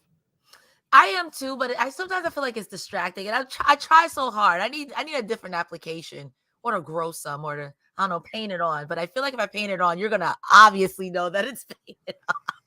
All right. Well, until then, while you're here, go ahead, leave a thumbs up on the video while you can. And also go ahead and shoot us a sub here at Fightful.com, youtube.com/Fightful, because we're on a march to 100,000 subscribers. That's going to be my favorite part when we hit that number. And also, we're on Overbooked tonight for some reason. I think Kate just messed up. So subscribe to us here at Fightful Overbooked. If you're watching us there, that'd be helpful. And yeah, let's talk about Impact. You can also support us financially if you got the monies and you want to donate a super chat. Any amount, get your question read on the air. Crest is going to tell you all about humperchats.com, which is another option for you if you want to get your question or statement read on the air. My name is Star Cresta. You can head over to humperchats.com. That is humperchats.com. Any question or dollar amount will get your question or statement read on air, and Joel Pearl and Cresta Star will give you their mediocre opinions about your stuff. We get to keep a little bit more of the profits, and Sean Ross Sapp is happy. We're happy. The Lights and Decepticons are happy. Humperchats.com. Did you just call our opinions mediocre? I was going to say okayest, but you know.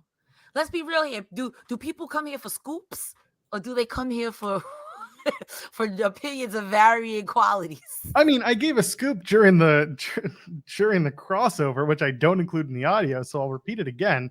10:15 a.m. on Fightful Overbooked on In the Weeds. Darren McCarty is going to join us on the show. Going to talk about Impact Slammiversary. We're going to talk about his hockey career. I'm sure about it, but Jeremy's excited, as am I. We're looking forward to having Darren join us. And again, plugging in the weeds, the main event tonight was basically told to us without officially being told to us by Jody Threat on our interview with her on In the Weeds a couple weeks back. Jody and Deonna had a banger of a match. Wasn't that fun? I almost burped, but I caught it in time. Could've I done thought it. it was great. I mean, yeah. I thought the match was great. Jody Threat reversing the first Fujiwara arm bar before she could turn into the Venus de Milo for the second one. It was good. A little clunky in areas, but I think overall, what a good match. And I can't wait for Jody Threat to release the beast. She's already been beastly, but I can't wait for more. Like, I feel like Impact does such a good job with developing people who you may not know or newer talent. I can't wait to see what she does. She's going to be phenomenal, like Killer Kelly. Because I've said that about Killer Kelly. Look where she's at now. There's going to be plenty more where that came from as we talk through the night of Impact Wrestling. And of course, if you're looking for another way to support us here, you can support us at Fightful Select, the best $5 in the business. All your exclusive news and content. We'll talk about that a little bit later. But first, we got some exclusive news when we talked to George Iceman. Cresta, George Iceman was playing laser tag. I thought that maybe he was at one of the upcoming tapings. They were just trying to squeeze in something. But now that you say laser tag, that does make a little bit more. It was giving club, but I didn't want to assume. You could, if you were wearing headphones listening to that show, you heard kids in the background screaming. And the It's lasers everywhere. It was just fantastic. It was like 1 week he's in a coffee shop, 1 week he's down by the river, next week he's at the local laser tag place. He's gonna play. I respect it. He said, I got these scoops and you're gonna get them now because I'm committed to my job to giving you these scoops. Excuse me, 15-year-old child, would you please hold this phone and let me talk into it? I'm a professional wrestler. See, you hear the way I talk. See, why would I lie to you? See, Straight out of 1939. Anyway, he runs down Slammiversary and he runs down the world title match and then the Cody, Diener, and Bully tag. And he says that there's going to be another mystery partner. Who could it be? Who could it be? It'll be revealed at Slammiversary. So that's going to be fun. Then we hop into the BTI match. Dirty Dango takes on Heath. Santino's out on commentary. I mean, okay. They announced that they're going to do Santino and Dango. Great, cool. Match is fine. Santino's still doing the bit where he still has his accent and he's still angry and he's still saying, oh, some of my gun and all that stuff while he's trying to put over a wrestling. I don't know. It's weird. This match is very much Headlock City and dancing. And eventually Dango just, gets a foot on the rope and the leverage pin and beats Heath. What do you think of this match? I will say that the in-ring performance was whatever, but at some point we're going to have to talk about the enunciation and the pronunciation of what was going on in that commentary booth, because Dangle, Heat, Dangle, Jellios. Listen, I love saying things wrong. I'm here for a good yuck. But if English wasn't my first language, I'd be very confused. I'd be very confused right now. I mean, I knew what it was when Santino came out. When he was going to be on commentary for a BTI match. All right. I knew what it was. But I guess. I don't know how else to describe it. I guess. It was a match that happened. Even the tie-in later on was ridiculous. Yeah, it's like I feel like we got it at Slammiversary. I guess. I don't know. Yeah, it was just I don't know. I don't have much to add on it. It happened. This was one of those rare weeks where the BTI crossover or from BTI into the main show didn't really work for me. And again, there were just a lot of things tonight that I don't think really worked for me as a go-home show to Slammiversary. I agree. Yeah. Because it's like, it's never the in-ring, but I feel like if it was the pacing or the storyline, or if this is supposed to be a go home show, I'm not excited for Slammiversary. I already knew what was everything you talked about for the most part. I knew was gonna happen. You know what I mean? So, yep. Well, we'll give our Slammiversary predictions at the end of the show. But let's dig into the actual Impact show. Chris Bay opens up versus Zachary Wentz. Wentz's first match in Impact since November of 2020. So this is the first time that Zachary Wentz is performing in front of a crowd at Impact in quite a long time. And it was a good match. It was a good, solid back and forth for Chris Bay and Zach Wentz. Ace Austin and Trey Miguel are in the corners of their guys.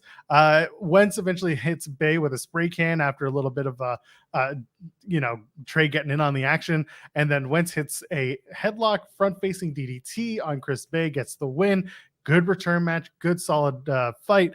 And then afterwards, just to get into it, this was the crossover from BTI in that the Rascals approach Santino, who's standing around with Scott D'Amore, saying we should be added to the tag title match Slammiversary. And Santino's like, no, I never said that I'd do that. And plus you cheated. So GTFO. And Trey's like, well, you'll regret this. So what did you think of the match? What do you think of the fallout?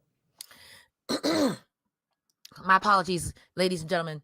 I wanted to do what everyone else does. You just came back, ring rust. It was a little chunky in spots, but overall it was good. At the end, though, I don't know if there was a schmaz moment where Wentz went for, I guess, the nut shot or whatever before he hit the swinging DDT net. You said a lot of words, and I tried to remember. The headlock front-facing DDT. Headlock. That's not what I have, but I have DDT. We agreed that there was a DDT that happened. But like, I didn't know if they flubbed it at the end, but I do like how Chris Bay was like, nah, I'm not doing that. I'm not taking you seriously. I'm going to beat you up. You'll get this out of me. And that's it. I think it was great. It was fantastic. Cheating, Trey Miguel. I don't know, man. I expected it, but I didn't expect start over. I expected the cheating to happen. I expected the match to be good, but I guess I wanted something more from this too. I do like that Santino was like, I'm not adding you. Who said that? I didn't say that. I didn't say that, but I like the open-endedness, the open door of the well, you'll be upset, you'll rule the day. Okay, we'll see. I feel like there's about to be a big shakeup in the tag division anyway. So let it breathe, let Slammiversary happen, and then we'll revisit this. Yeah, I'm much happier not having the Rascals inserted into this match because I think that the Rascals might just win those tag titles on their first opportunity, and they'll cheat to win, and that's fine. That's what the Rascals do. But there's just this. The match at Slammiversary is big enough as a four-way the way that it is. Yeah, and I don't want to introduce a new quote unquote team that's returning to Impact. They will get their shot later, and it will be probably at the next major event that they do. It could be in Toronto when they do Emergence in August. Either way, it's gonna be good, but for now, stick to the four-way Slammiversary. Let the Rascals just rack up some wins as well, because I'd like to see them look like an undeniable force for whoever the tag champions are at that point. Yeah, no, I agree. I wouldn't be surprised if they interfere in the match or they come out to get a closer look. And if we're going with your theory that Moose and Myers take it off of Aces of Bays because subculture gets pinned, sorry, and Moose and Myers transitional. I'm sorry to say it like that. It'd be great. But I think the Rascals would absolutely let you give me that. Moose and Myers, by the way, they pin Moose pins Rich Swann. That's the finish. Although tonight we had a different finish. We're going to talk about that match a little bit. But I do want to forward. I'm like, that happened tonight? No, I'm talking later. Kevin Knight, Speedball Mike Bailey, fantastic match between these two. Great back and forth, 100 miles an hour to start. They let it go. And Kevin Knight's at home in Atlanta, so of course crowd's into it. They're behind him. Speedball is speedball, so you just can't do no wrong there. I love that Kevin Knight is almost as tall as the ring itself. And he's got the hops. He does a really, really good job.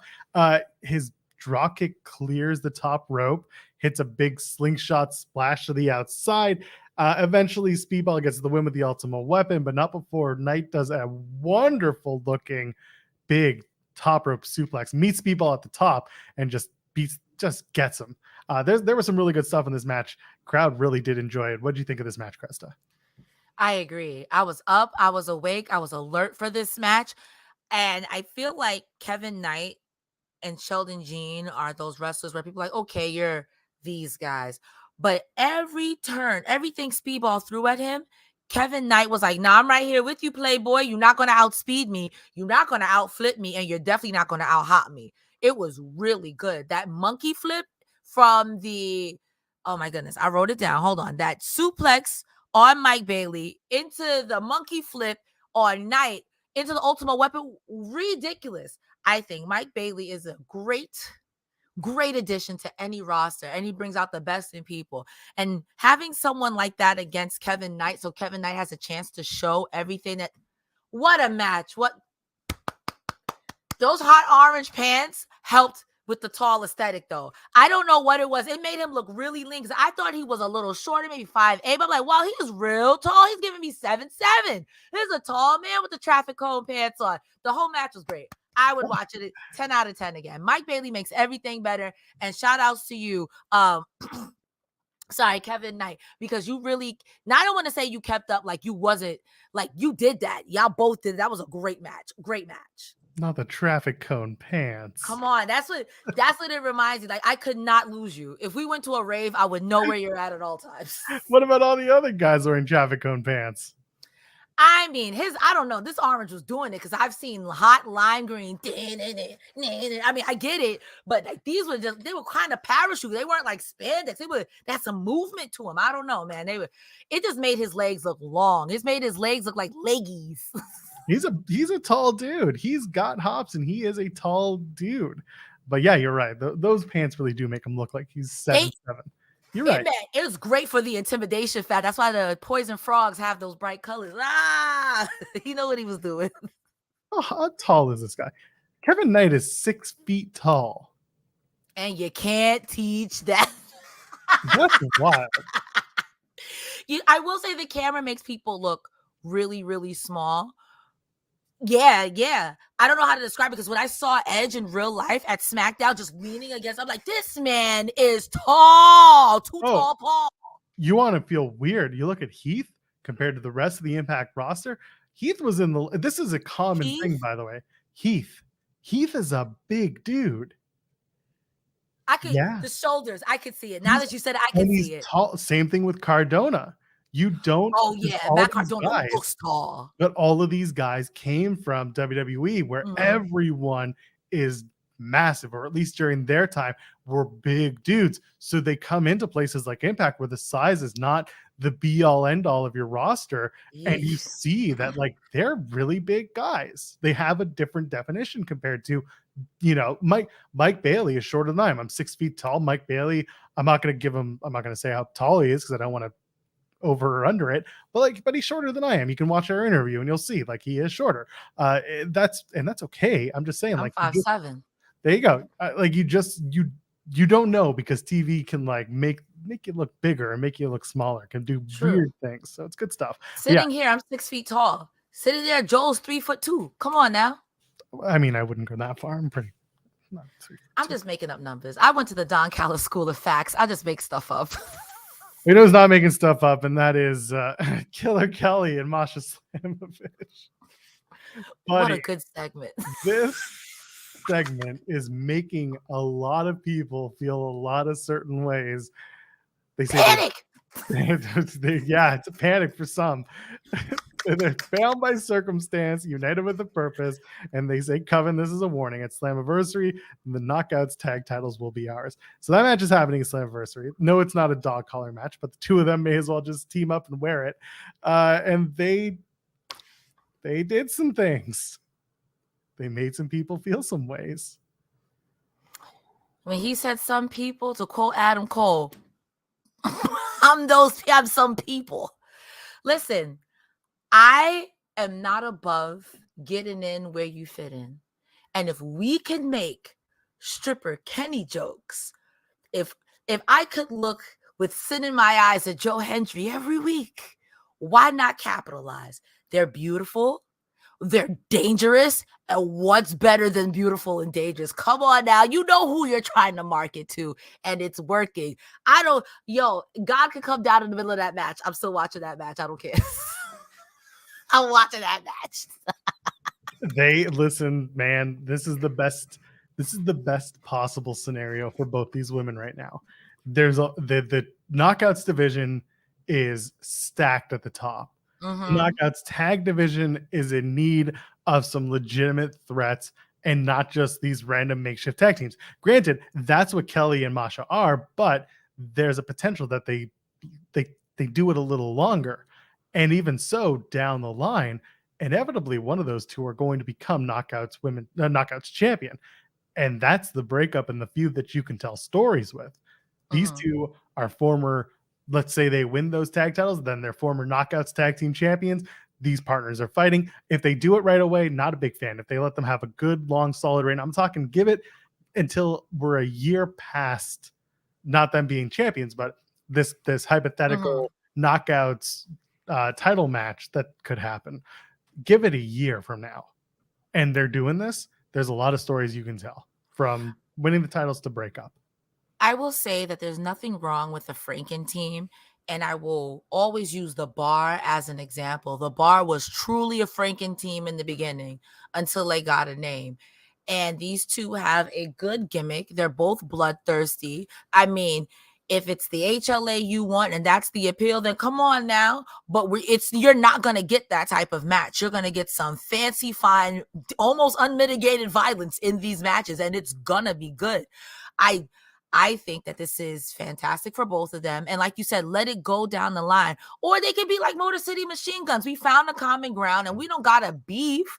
I could go for the X division. You could go for it. And we could be chilling. We could be friends. We don't got to beef. We could New Day it. We could, I don't know what's another team that like does their own thing and then comes back. You can do that. That could be good. Like you said, the top is stacked right now. Give you guys a chance to breathe. And I think the knockouts tag division could use more tag teams, if I'm being honest as well. That's fair. And again, you call them bloodthirsty, and the people who aren't enjoying them, they're mostly just thirsty.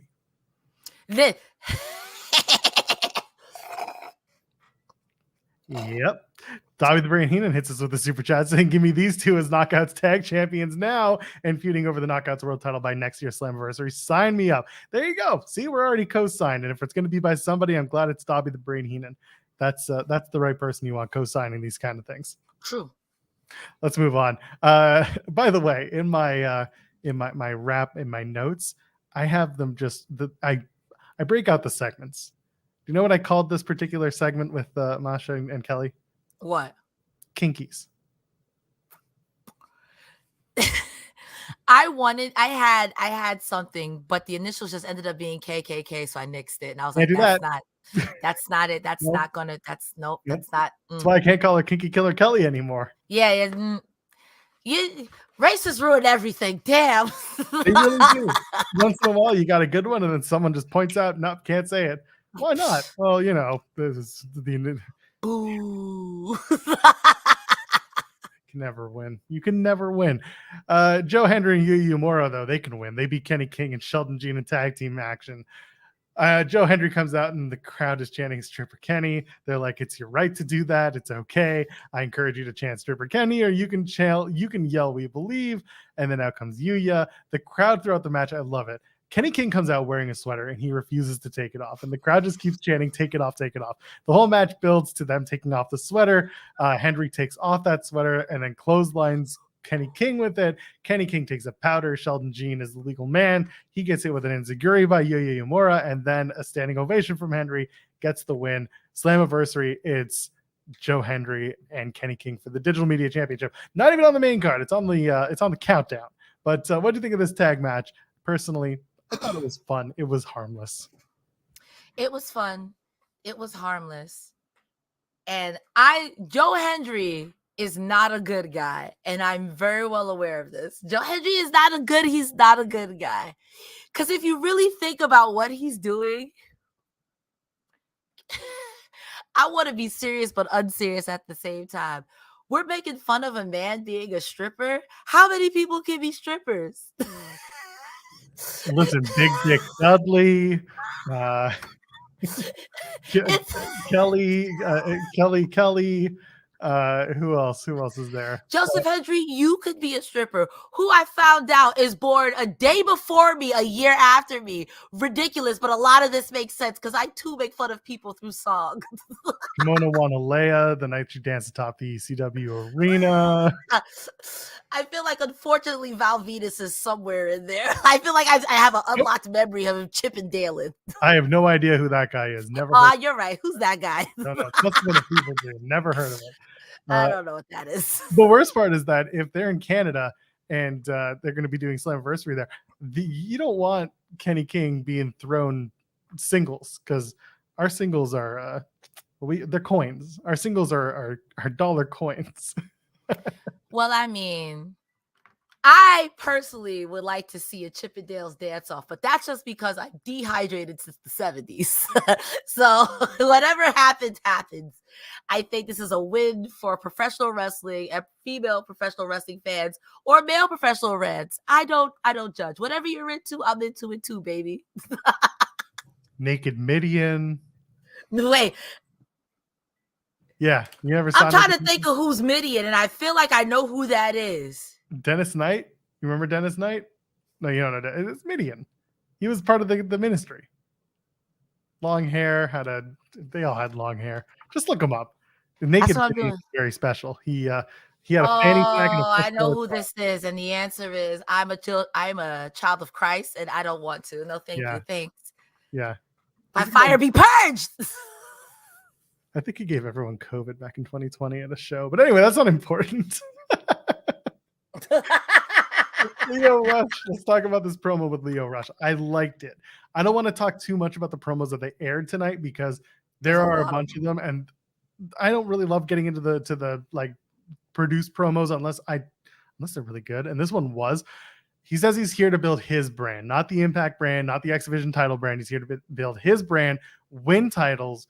He wants to be a winner. He calls himself the man of the hour, but then he turns it on and says he's the bad child. So we have motive, we have an explanation, we have reason. This is something I was expecting and wanting from Lio Rush. I'm glad we got this promo because it makes the match at Slammiversary a little bit harder. So what did you think of this promo from Lio? And then we can talk about Sabin's rebuttal with the backstager with Gia Miller. You hit all the points that I was going to say too. I'm a win trophies. I'm here for me. I think that's great. That's smart. And it does set up that if he beats Sabin, I feel like the clear path is you're going to cash in on all this. And I'm not mad at that. And if you're the person that all this beats first, now you've got another hungry X division. And depending on how long Lio Rush's contract is, I'm interested to see where that goes. But I see him beating Sabin, and that's the immediate cash in. And I'm not mad at that. Yeah, and it could be that. And there are a lot of things on the table. There really are. Lio, when we give our predictions, I think we'll have a lot to talk about with where Lio Rush stands, where Chris Sabin will go, where Alex Shelley, Nick Aldis. We'll get to that because those four seem to be linked somehow. Well, obviously Motor City Machine Guns are linked, but Aldis and Rush still kind of have their story to tell. So there's something there.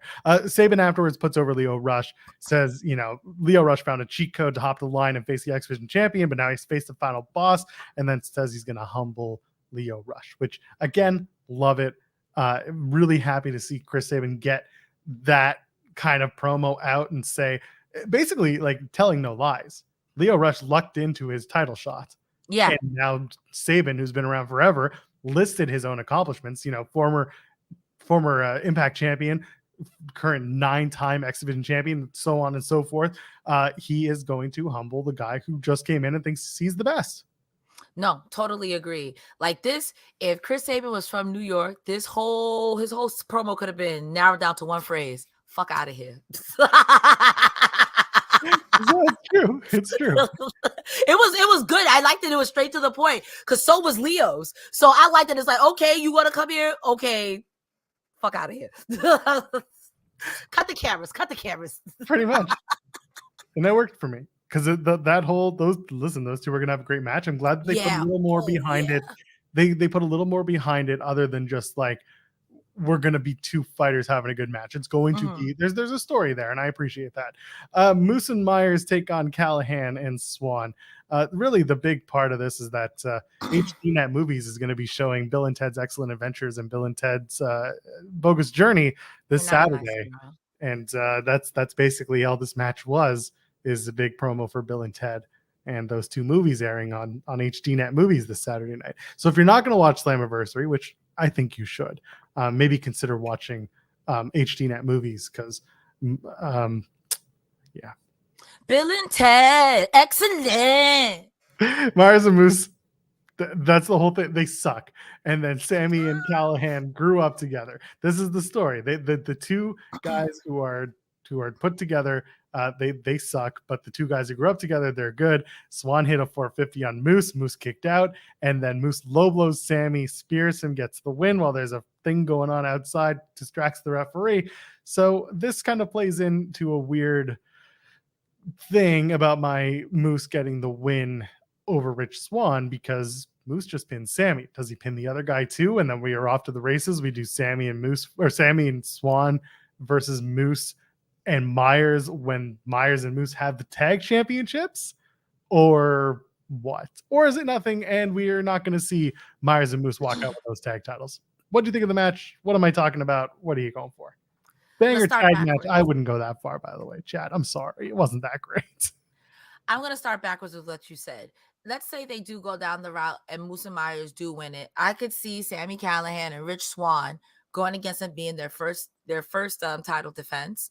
And then they get defeated by the Rascals. So you give Moose and Myers something to do. They can hold it. We are the best. And then you get beat by actual tag team. It doesn't take away from Rich Swann or Sami Callihan because you guys are not a tag team. Cut it out. You're not a tag team with each other, least of all. Cut it out. The match that, we do not get up here and disparage. I don't get on here and I feel like there's a common thread of us just making fun of Steve Macklin. That's why he wants to beat us up both. But listen, I didn't do it. I'm blaming Joel here. But hey, I don't.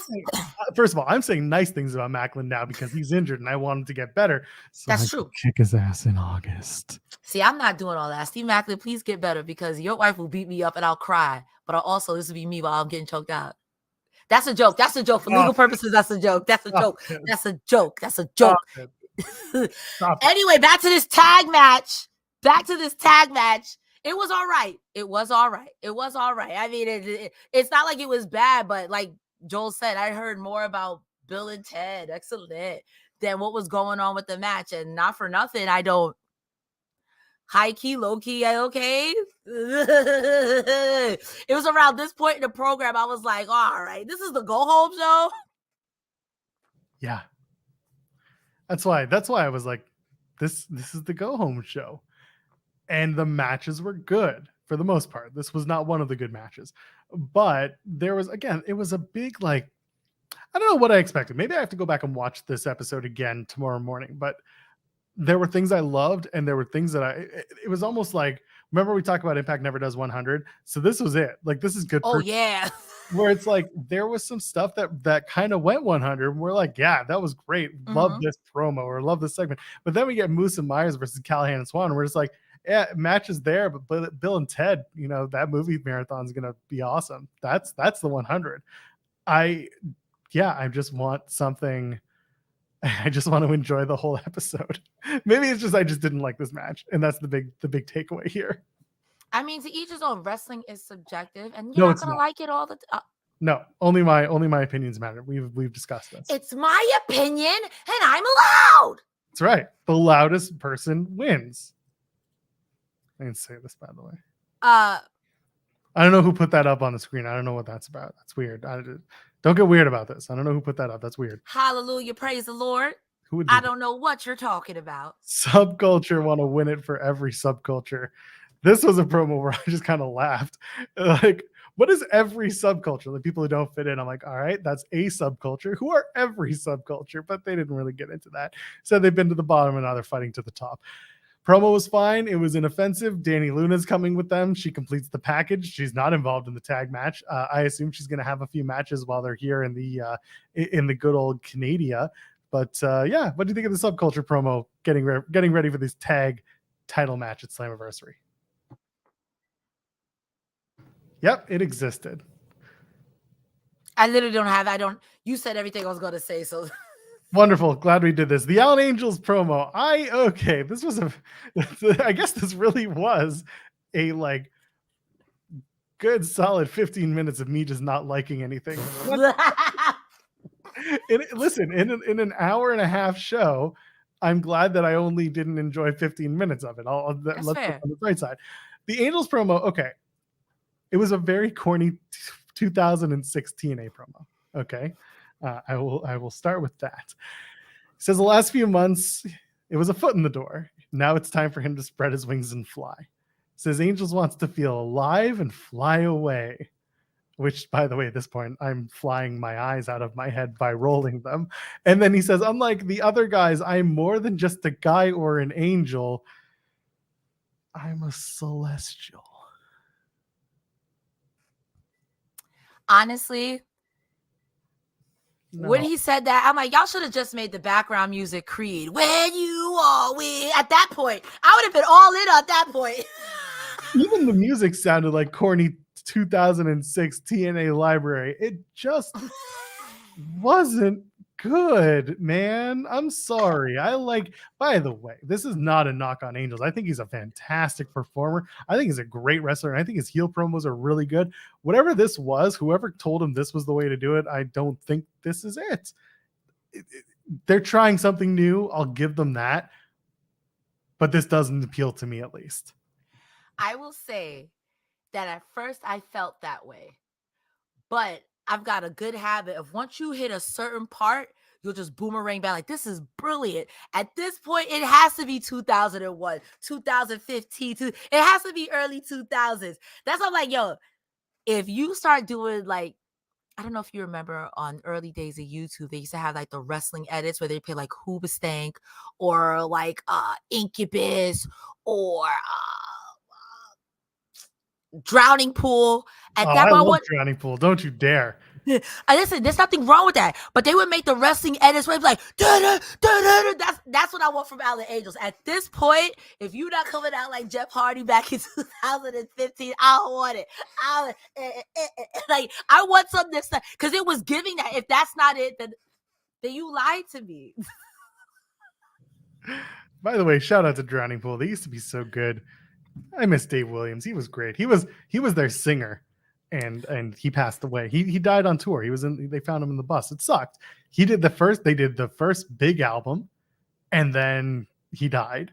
And then they got a new singer who was pretty good. I think he lasted for the one album, which, by the way, one thing about that album that really upset me, it was like 32 minutes long, which like back in 2006 when it came out, that was short for a record, for That's a true. I was like 32 minutes. I spent like 28. What is this shit? Anyway, Overcharging. that was the album. Was that the album with Step Up? Anyway, the WWE used all the Drowning Pool stuff. I saw Drowning Pool live. I would like to give you some cursed knowledge. Someone has said that Drowning Pool, Let the Bodies Hit the Floor, and It's Raining Men are the same event from two different perspectives. You're welcome. I didn't even get to finish the best part about seeing Drowning Pool, by the way. I went with my a girlfriend at the time, not my wife now, but someone else that I was dating at the time. She wanted to see them. The show ended by 6:30 p.m. The real granddad hours. What time did the show start? I think the doors were at like 4. I don't know what it was a weird booking. We went and they were like, because the venue they were playing, it's called the Annex Rec. It doesn't exist anymore. It was called the Annex Rec Room in Toronto. And I knew the owner, by the way. He booked them for some reason for that show to be like the early show before he opens up the club to be a club at night.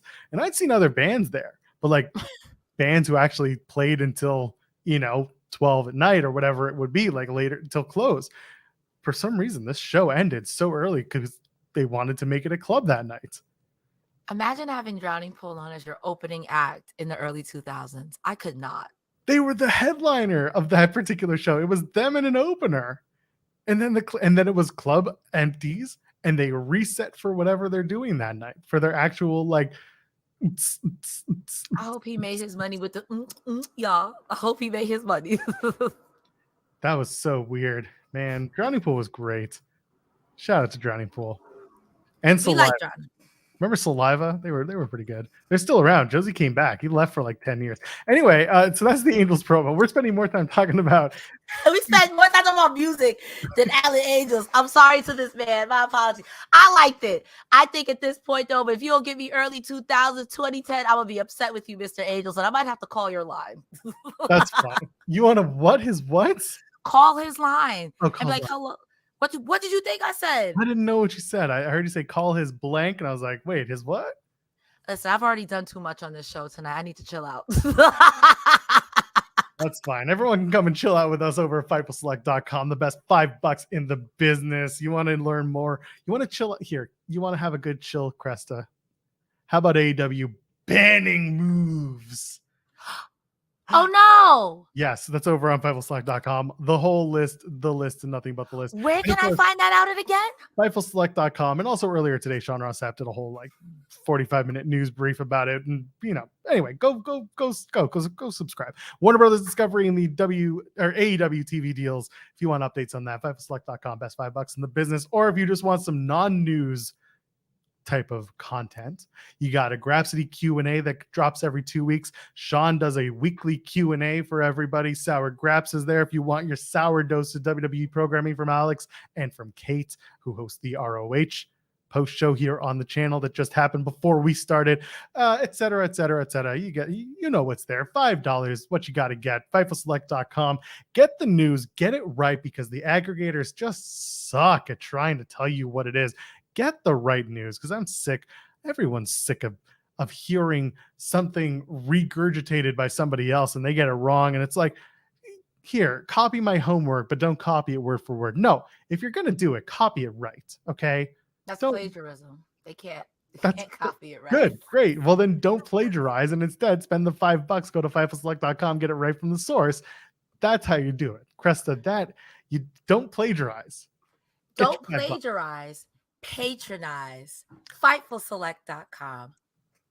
I love it. Let's do it. I also loved the Nick Aldis promo. I thought this was great heel work. I love that he's basically just reiterating, Alex Shelley, you're not special. I am special. I am in an elite group. Impact Management wants me to be their champion. They need me to be their champion. The pressure is on Alex Shelley because you need to prove that you're not a transitional champion, which is what Aldis has been hammering home. Says, that Shelley will either go out on his face or on his back, and that's entirely up to him. So this promo, I loved it. By the way, for the person asking about the Grapsity Q&A, it's next week. It's not this week. I think there was a mistake today with them setting it up. So it's next week. Sorry, Nick Aldis promo. Talk about it, Cresta Star. I think, because I agree with you, I think this promo was great. But this is the type of, I wanted him to do this pompous British guy from the beginning, because all that I'm here for such, I didn't believe you for 1 second. While you were being a jerk, this promo, I believed it. He's like, I don't care. I came here to win trophies. They've been wanting me to win. What do you want? You want to tap? You want to get pinned? It's up to you. I'm like, I believe it. I believe it. Get in where you fit in. I believe this. This Nick Aldis, I believe. And it makes me feel bad for Alex Shelley, because just from a fan standpoint, I want to believe that maybe Alex Shelley's better than Nick Aldis. But with the pomp, the circumstance, the bravado, I 4,000% believe that Nick Aldis is going to make a statement on Alex Shelley. What that statement is, I don't think he'll cheat.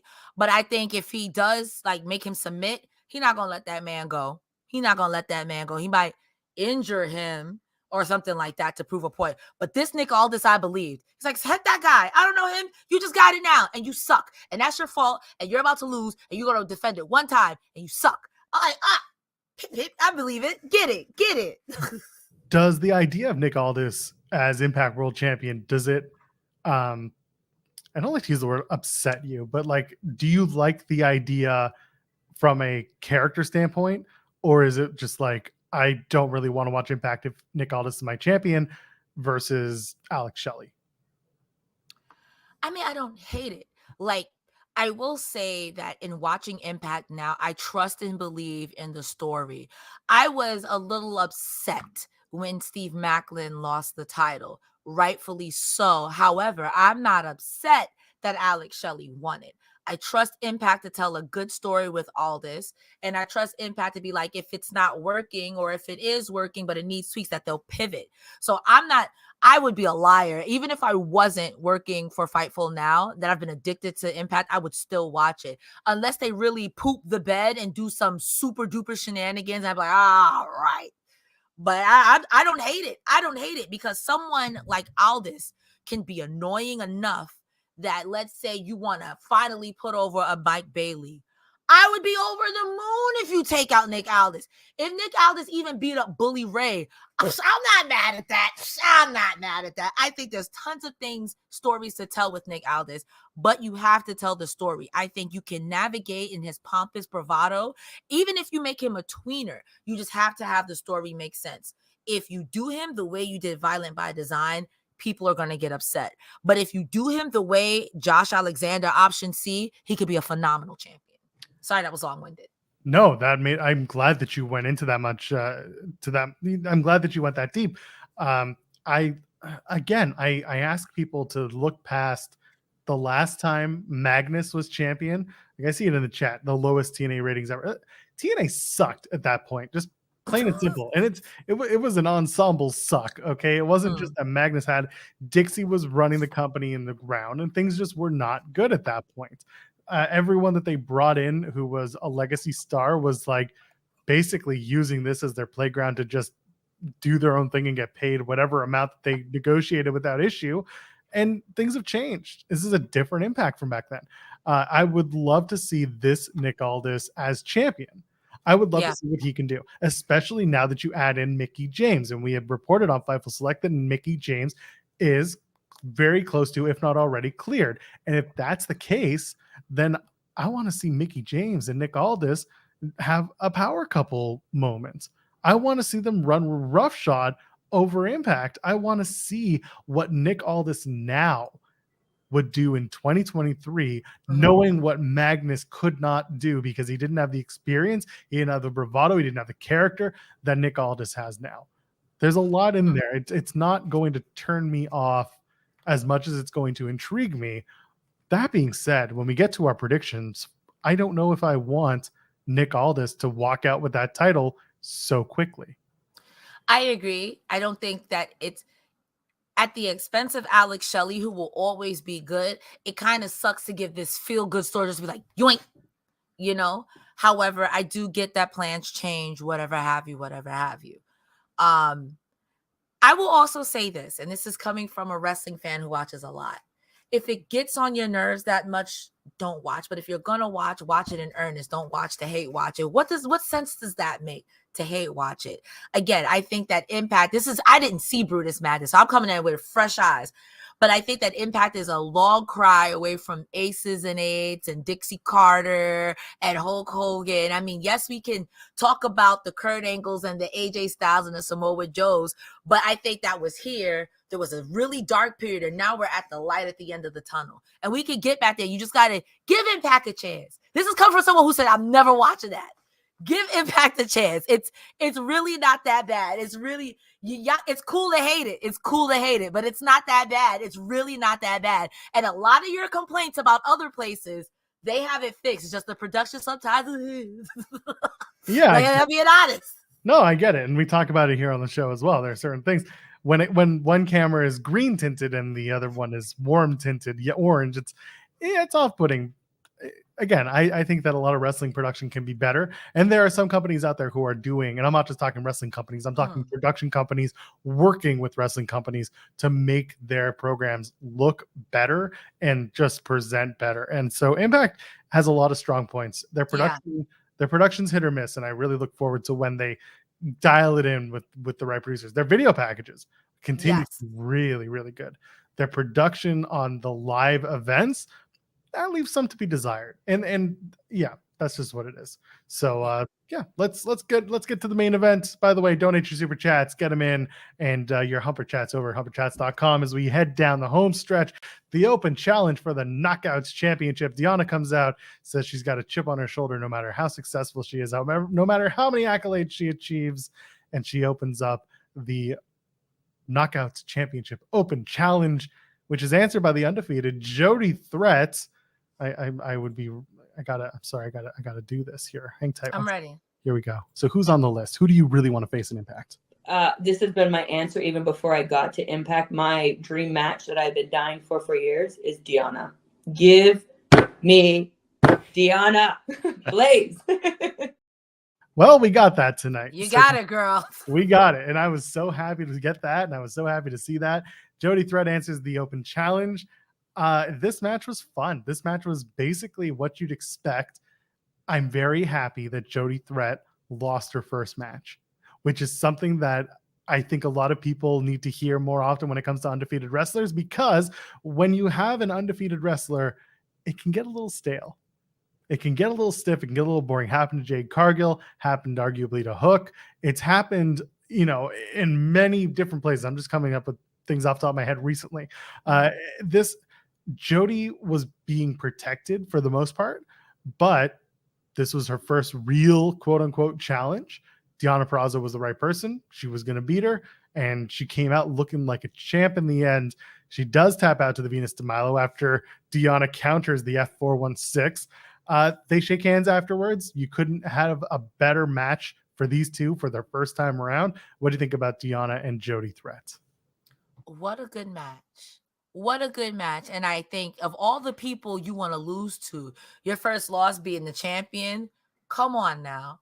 I will say there were times in the beginning where I'm like, oh, there's a little, I think she went to go do a sunset flip off the corner where Jody Threat didn't completely get it. And I was worried she was going to land on her neck, but it was fine. It was fine. I only worry about people missing stuff that they do so they get hurt. I don't want no one to get hurt because selfishly speaking, I want to watch you every week. Selfishly speaking, I don't want you to get hurt. This match was great. Again, for this being Jody Threat's first loss, and also when you wrestle Deonna Purrazzo, the fact that you countered, I think, 2 Fujiwara arm bars, once with the rope and then once countering it into a pin. Many people don't counter it once. And I think commentary put on Ray Watt was like, bro, what damage has been done? You can only break out of that so many times. So many times. And kudos all around. I hope that now we get to see Jody Threat in more serious programs, Jody Threat in more like serious opponents, have something like linear going. I can't wait to see how this turns out. But also, I don't know, that bust up at the end where I feel like Jody kind of just Thanos snapped away kind of made me upset, but I understand why. She could be in there. I don't know if you saw, but at Slammiversary, Jody is in a 6-woman tag match. Yes, with the Death Dolls. Yeah. And they're going to take on Giselle Shaw, Savannah Evans, and Jay Vidal. Honestly, get them girls. I love it. I actually do enjoy Jay Vidal as a wrestler. And if he's out here wrestling with the girls, I love it. I'm here for it. Because these girls be beating him up. Yeah. And that's the fun part. And it's going to be a good match. The setup was fine. It was. I'm glad that Death Dolls are really, really strong actors. I'm glad that Jody is continuing to try and get more comfortable in front of the camera. You can tell she's trying, and she told us as much in that same interview that I just posted the clip from. We talked about her on-camera presence when she's acting, and she said, I'm taking acting classes. I'm trying to get better. I want to do this. I want to do that. Like, she clearly wants to do it, and she's clearly aware of the fact that promos and like pre-tapes are not her strong suit, but she's trying. And so I'm happy to watch her work with Death Dolls and work with those people. But we'll get to that. The knockouts melee, as it were, that happened at the end of the show.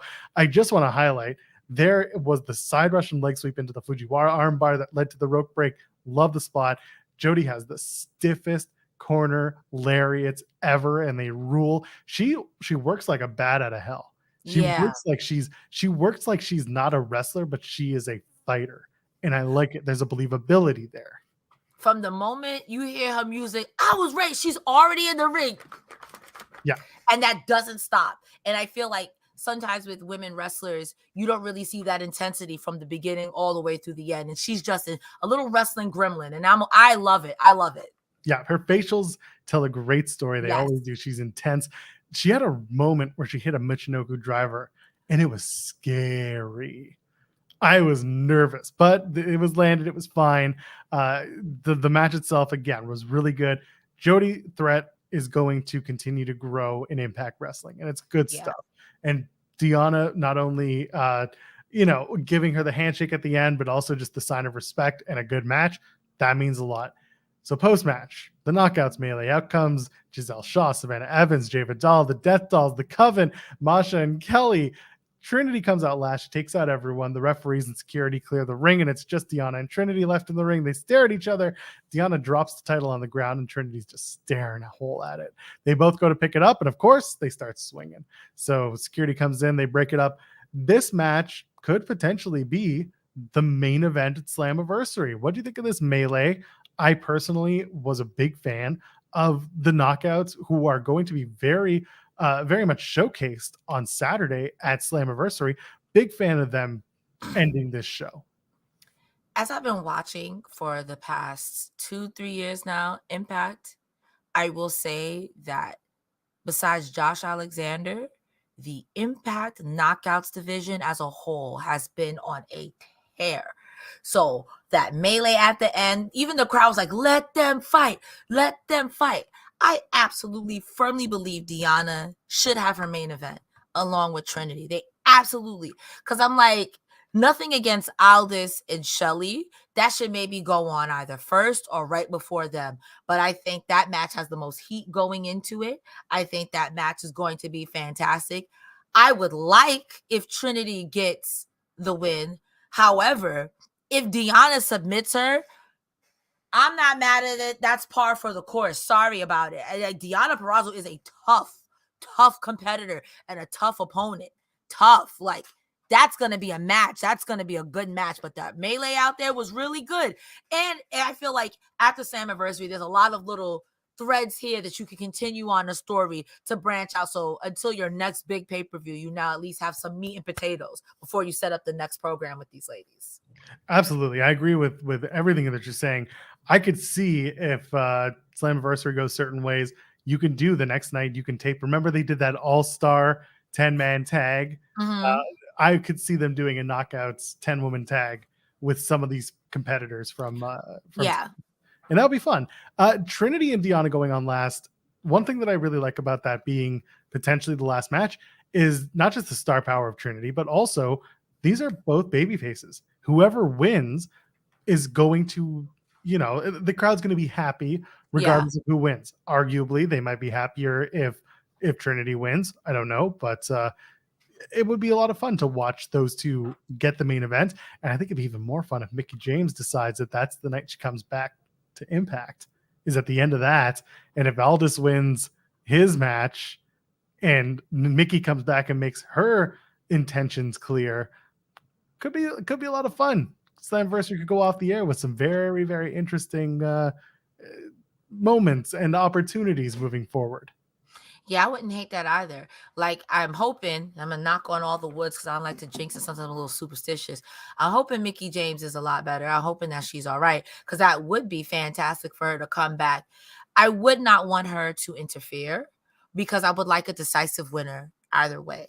However, if she came out afterwards and was like, well, guess what? Hardcore country. I'd be with it. It would set up a great opponent against her and Deonna since she never lost to Deonna. Or it'd be like, I never dropped the title and you just so happen to have it, Trinity. I would be very interested to see how they would play that out if Trinity wins it and Mickie James comes back. Because it's like, ooh. Let's give our Impact Slammiversary predictions. Cresta, unfortunately, won't be with us on Saturday for the show. However, I still want to get her. I want to get her thoughts leading into the show. Reminder that on Saturday night, it's going to be myself and Steven Jensen. We're going to run down Slammiversary here on youtube.com/Fightful. Yes, the Collision show is still happening. Yes, Battle of the Belts is happening. Yes, there's even a Triple Mania show going on at the same time, but we're not doing a post show for that. I'm just saying there's a lot of stuff on the air, but go watch Slammiversary tonight. Let's run down this card for the Impact Digital Media Championship. Joe Hendry defends against Kenny King. Who's going to win this match? I thought that Kenny King might have taken it, but since it's on the pre-show, I have to believe in you, Amara. I think Kenny King gonna try to cheat. I think Sheldon Jean gonna try to help Kenny King cheat. I think you Amara's gonna help him, and I think Joe Hendry is going to be fine. And I think maybe the next, if not next time, the time after that, if Joe Hendry's in a serious program, then I think he'll lose it. But I don't think that's happening. I'm sorry. I like you, Stripper Kenny, but I don't think that's happening. I think Kenny King wins. I think Kenny King wins because I want to see Kenny King and Sheldon Jean eventually split up and have a feud for that title. Ooh, sorry. No, that was perfect. I really love the timing of that. Letting it hang. You just let everything just kind of hang in the air. It's good stuff. I let it smell like hot dogs. We're just out here having hot dogs. Okay. Hot dogs. Do I want Hendry to retain? Yeah, that'd be great. But I feel like Kenny King getting the win and then eventually leading to the breakup with Sheldon Jean and Jean eventually getting the win and getting that digital media championship would be great. And then let Joe Hendry go after the X Division champion, whoever that is. I think the next time he defends, I don't think this will be the last time he'll fight Kenny King. I think the next match Kenny King will take it off him. It has to be like a one-on-one because I see shenanigans abound. But I think that Joe Hendry's work definitely deserves a spot on the card or do it on like a main event of Impact or something like that. Okay. We're going to find out. The other match on the Countdown show, Jody Threat Death Dolls versus the Shawn Taraj, Giselle Shaw, Savannah Evans, Jay Vidal. Feels like this will be Jody Threat getting her win back. Same. I like Giselle Shaw. I like Savannah Evans. I like Jay Vidal, but you guys are in the losers column right now. You were winning for a couple of weeks. You were jumping people. I respect it, but now it's time to take these L's. You're losers this week. You think Jody's going to go into the Undead Realm with the Death Dolls? You know what? She'll go in as Jody Threat come out as Taya Valkyrie. Let's do it. I don't hate this. If Jody Threat goes into the Undead Realm, I'm going to love every minute of it. Jody Threat has played a devil type demon character before. I love it already. She already fits the punk rock, but when they go in there to find everything else, she might come back out and be literally raised in hell. I love it. We'll see what happens. But yeah, it feels like Jody Threat's going to get the win. Who's she going to pin? Jay Vidal? I don't think. It could be Shaw, because I will say Shaw gives back to the community. Shaw will let you pin her. It could be Shaw. We'll see. She's been out there doing a lot of media this week. For the Ultimate X match, that's probably going to kick off the show. It normally does when it's an Impact pay-per-view. Ultimate X for the number one contendership of the X Division Championship. Jonathan Gresham, Speedball Mike Bailey, Kevin Knight, Alan Angels, and Kushida. They're going to face off. What are we doing? Who's going to win this thing? Say the names again. Jonathan Gresham, Speedball Mike Bailey, Kevin Knight, Alan Angels, and Kushida. I feel like the obvious answer could be Kushida, but Kushida doesn't stick around. I would not hate them running back Speedball Mike Bailey, but I could also see them. All right, Jonathan Gresham, we've been jobbing you for months since you got back. All right, wrap it up. Let's put you in the number one contender and you versus Leo Rush. I don't know. I honestly don't know. My heart is saying Speedball, but my gut says it might be Alan Angels. It might be just a little razzle dazzle, but I think it'll probably be Speedball. I think I'm closer to Angels. Mm-hmm. Gresham is my dark horse pick because every time I think Jonathan Gresham's leaving, well, he's not. So he every time I want to get out, they pull me back in. They pull me back in with more money. So I don't know what the deal is, but I think I would go with Angels. Coven versus Killer Kelly, Masha Slamovich for the Impact Knockouts World Tag Team Championships. Feels to me like it's going to be time for Masha and Killer Kelly. I don't know. I kind of had the Coven winning this, and I think the Death Dolls get their lick back. But Masha and Kelly are so hot. I don't know. I'm gonna go with you though, Masha and Kelly, because I want them to win. But I'm also awful at these things. All right.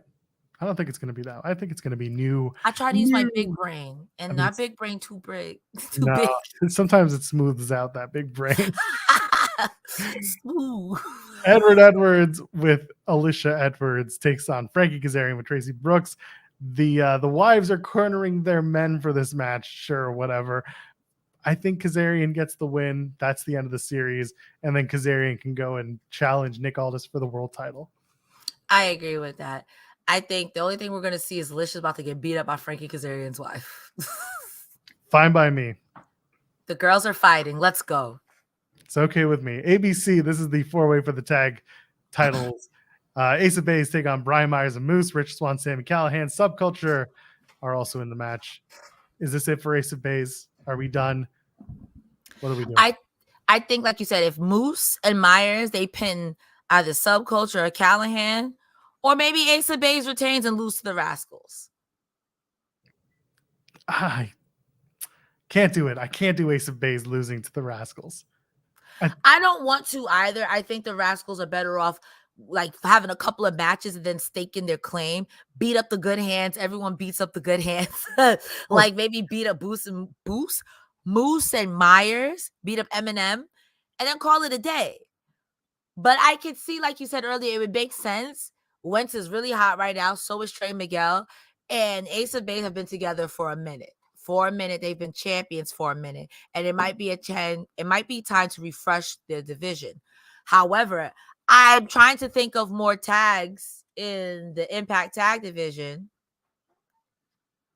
Like you've got the Rascals, you've got ABC, Moose and Myers, okay, but they're Franken team for right now. Motor City Machine Guns ain't going for the tag titles right now. They're being free men.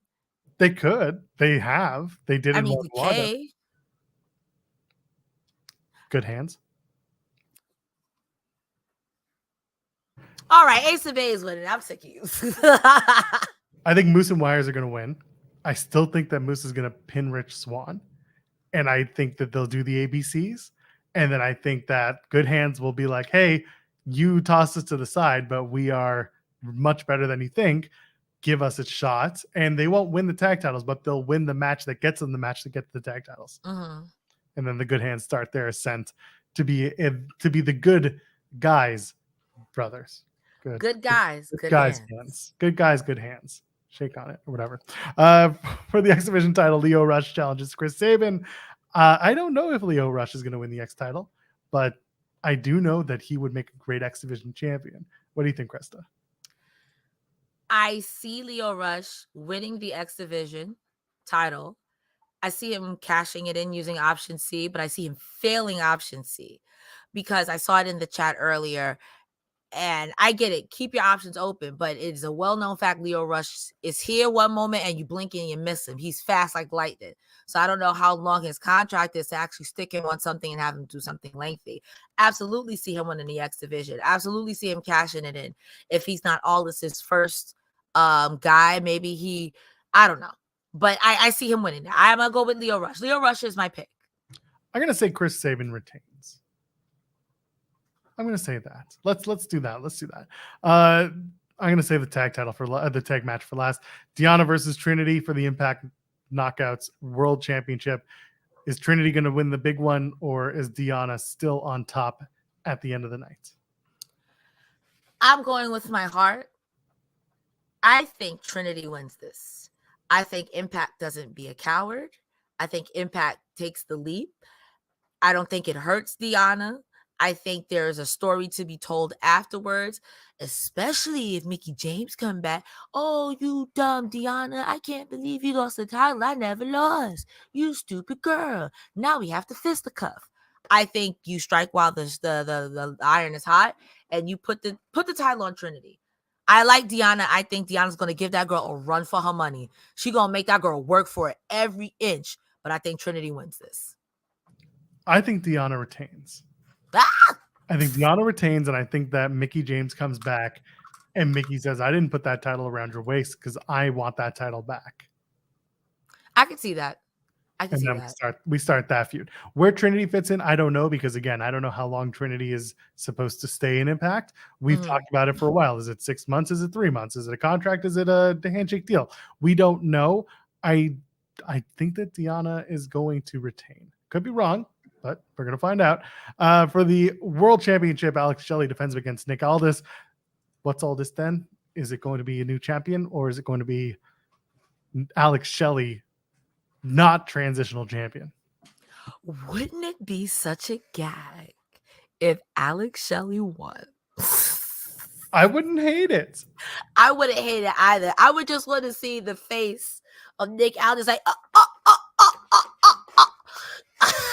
I think it would be nice if Alex Shelley beat him here, but lost the rematch. Then I think that'd be real cute. Alex Shelley gets his title defense and he's not a transitional title champion. He's got his 20 years. It's real cute. However, I think Nick Aldis beats Alex Shelley here. I could see Shelley eking out a victory, retaining the world championship. Aldis getting pissed. Aldis taking his frustrations out on Shelley, getting a rematch. Maybe even, believe it or not, at Emergence in Toronto at the end of August, where Aldis can say, I'm going to beat you where I made my return. And then let that play out. And Aldis wins the title in Toronto, where people will hate it. I think no matter where they go, the way Aldis has positioned himself, they're going to boo that, man. They're going to hate it. Rightfully so. They're going to hate it. Rightfully so. I think that's good. I think he's doing the right thing and getting the right heat right now. So it could very well be that. We'll see. But the main event, quote unquote, it's going to be Bully Ray and Diener. I forgot about this match. I was like, what are you talking about, the main event? We already talked. Nope. Bully Ray and Diener take on Scott D'Amore and TBD. PCO is dead, according to Scott D'Amore at the end of tonight. Did you watch, by the way, to the very end of the show after the promo? You saw it? They hit us with the Avengers type level. They hit us with the, are you busy? It's Kim Possible. I knew that. I almost turned it off. And because I went back to watch something for my notes, I was like, I should probably see if there's anything at the end of this. Because like that match ended at like 9:53 Eastern. I was like, I was like, ain't no way. Like something's up. They're going to replay something. And then they showed the promo and I was just like, oh, okay, good. I'm glad I watched the 13 seconds. Anyway, who is Scott D'Amore's partner? And are you as annoyed as I am that the Diener thing didn't play out tonight? As in, like, they didn't even just show any footage from Busted Open. They didn't do anything. They just kind of hope that people saw the change at the last minute. Like I said, they had like a tiny little promo where they said, Diener explained that him and Scott D'Amore, he first made his thing. He was a Jeff Jarrett guy, and how he felt like Scott was just doing, I'm here, whatever. To me, it doesn't make any sense. Just say you wanted to be in the match. I respect it. Also, it is a complete bummer that Steve Maclin is injured. So I hope you get well soon. But like all the work that they put in to make this a nice little bow for Steve Maclin and Bully Ray, darn. As far I'm still holding out for Eric Young. I feel like not Eric Young. I'm sorry, Petey Williams. And I know people like that's not the only person who was in Team Canada, but I think you can't think Team Canada and not think Petey Williams. You can't. Like, I thought he invented the Canadian Destroyer. No, it was Scott D'Amore. He just popularized it. Eric Young has been missing in action. Now, it wouldn't make sense because legend has it, back in the day, Eric Young was a part of Team Canada.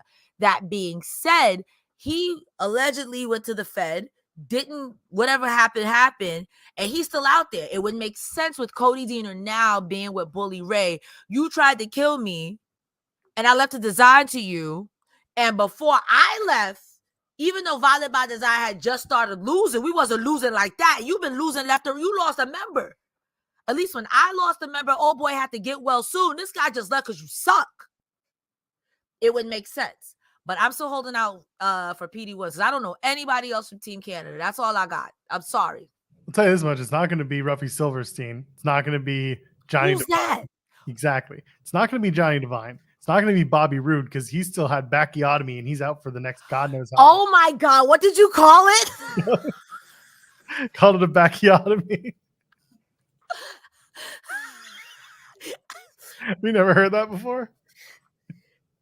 You got me, gal. I'm not Bacchiotomy. It sounds like you say buzz down Bacchiata. He ain't coming out. He ain't coming out.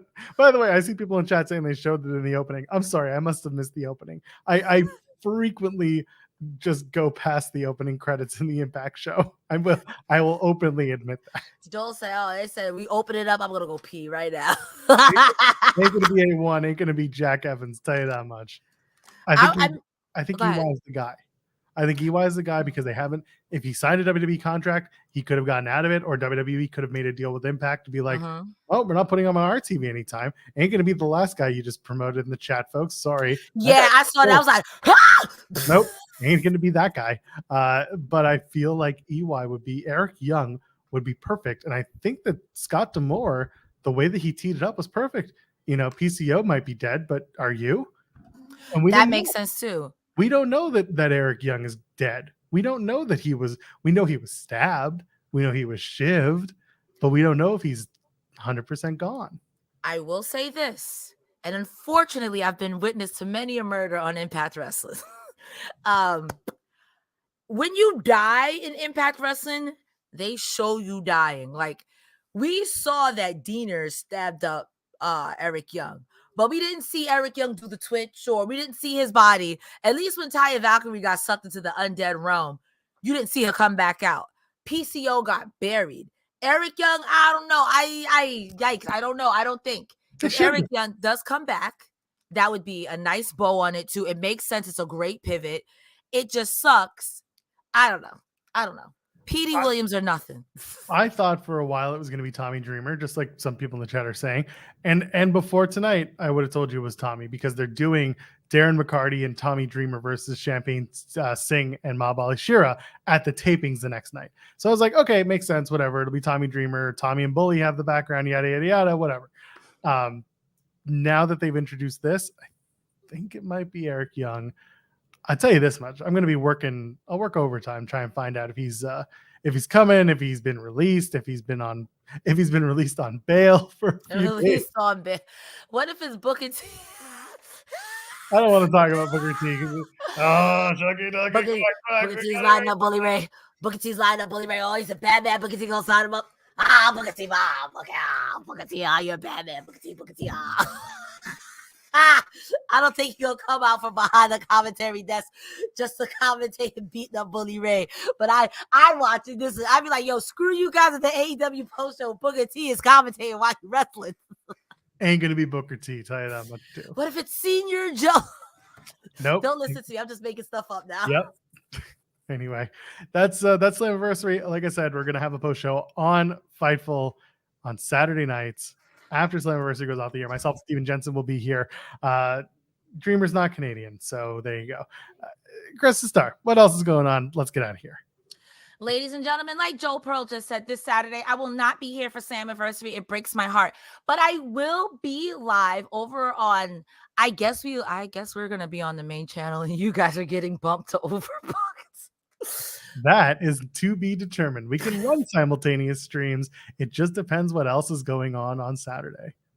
Well, either way, I will be there at the post show with Iridian, Chris Achino, and Chris. Who's Chris Achino? Rick Amazing. Achino. Is that Rick's alter ego? Because y'all have alter egos on that show. Who is Chris Achino?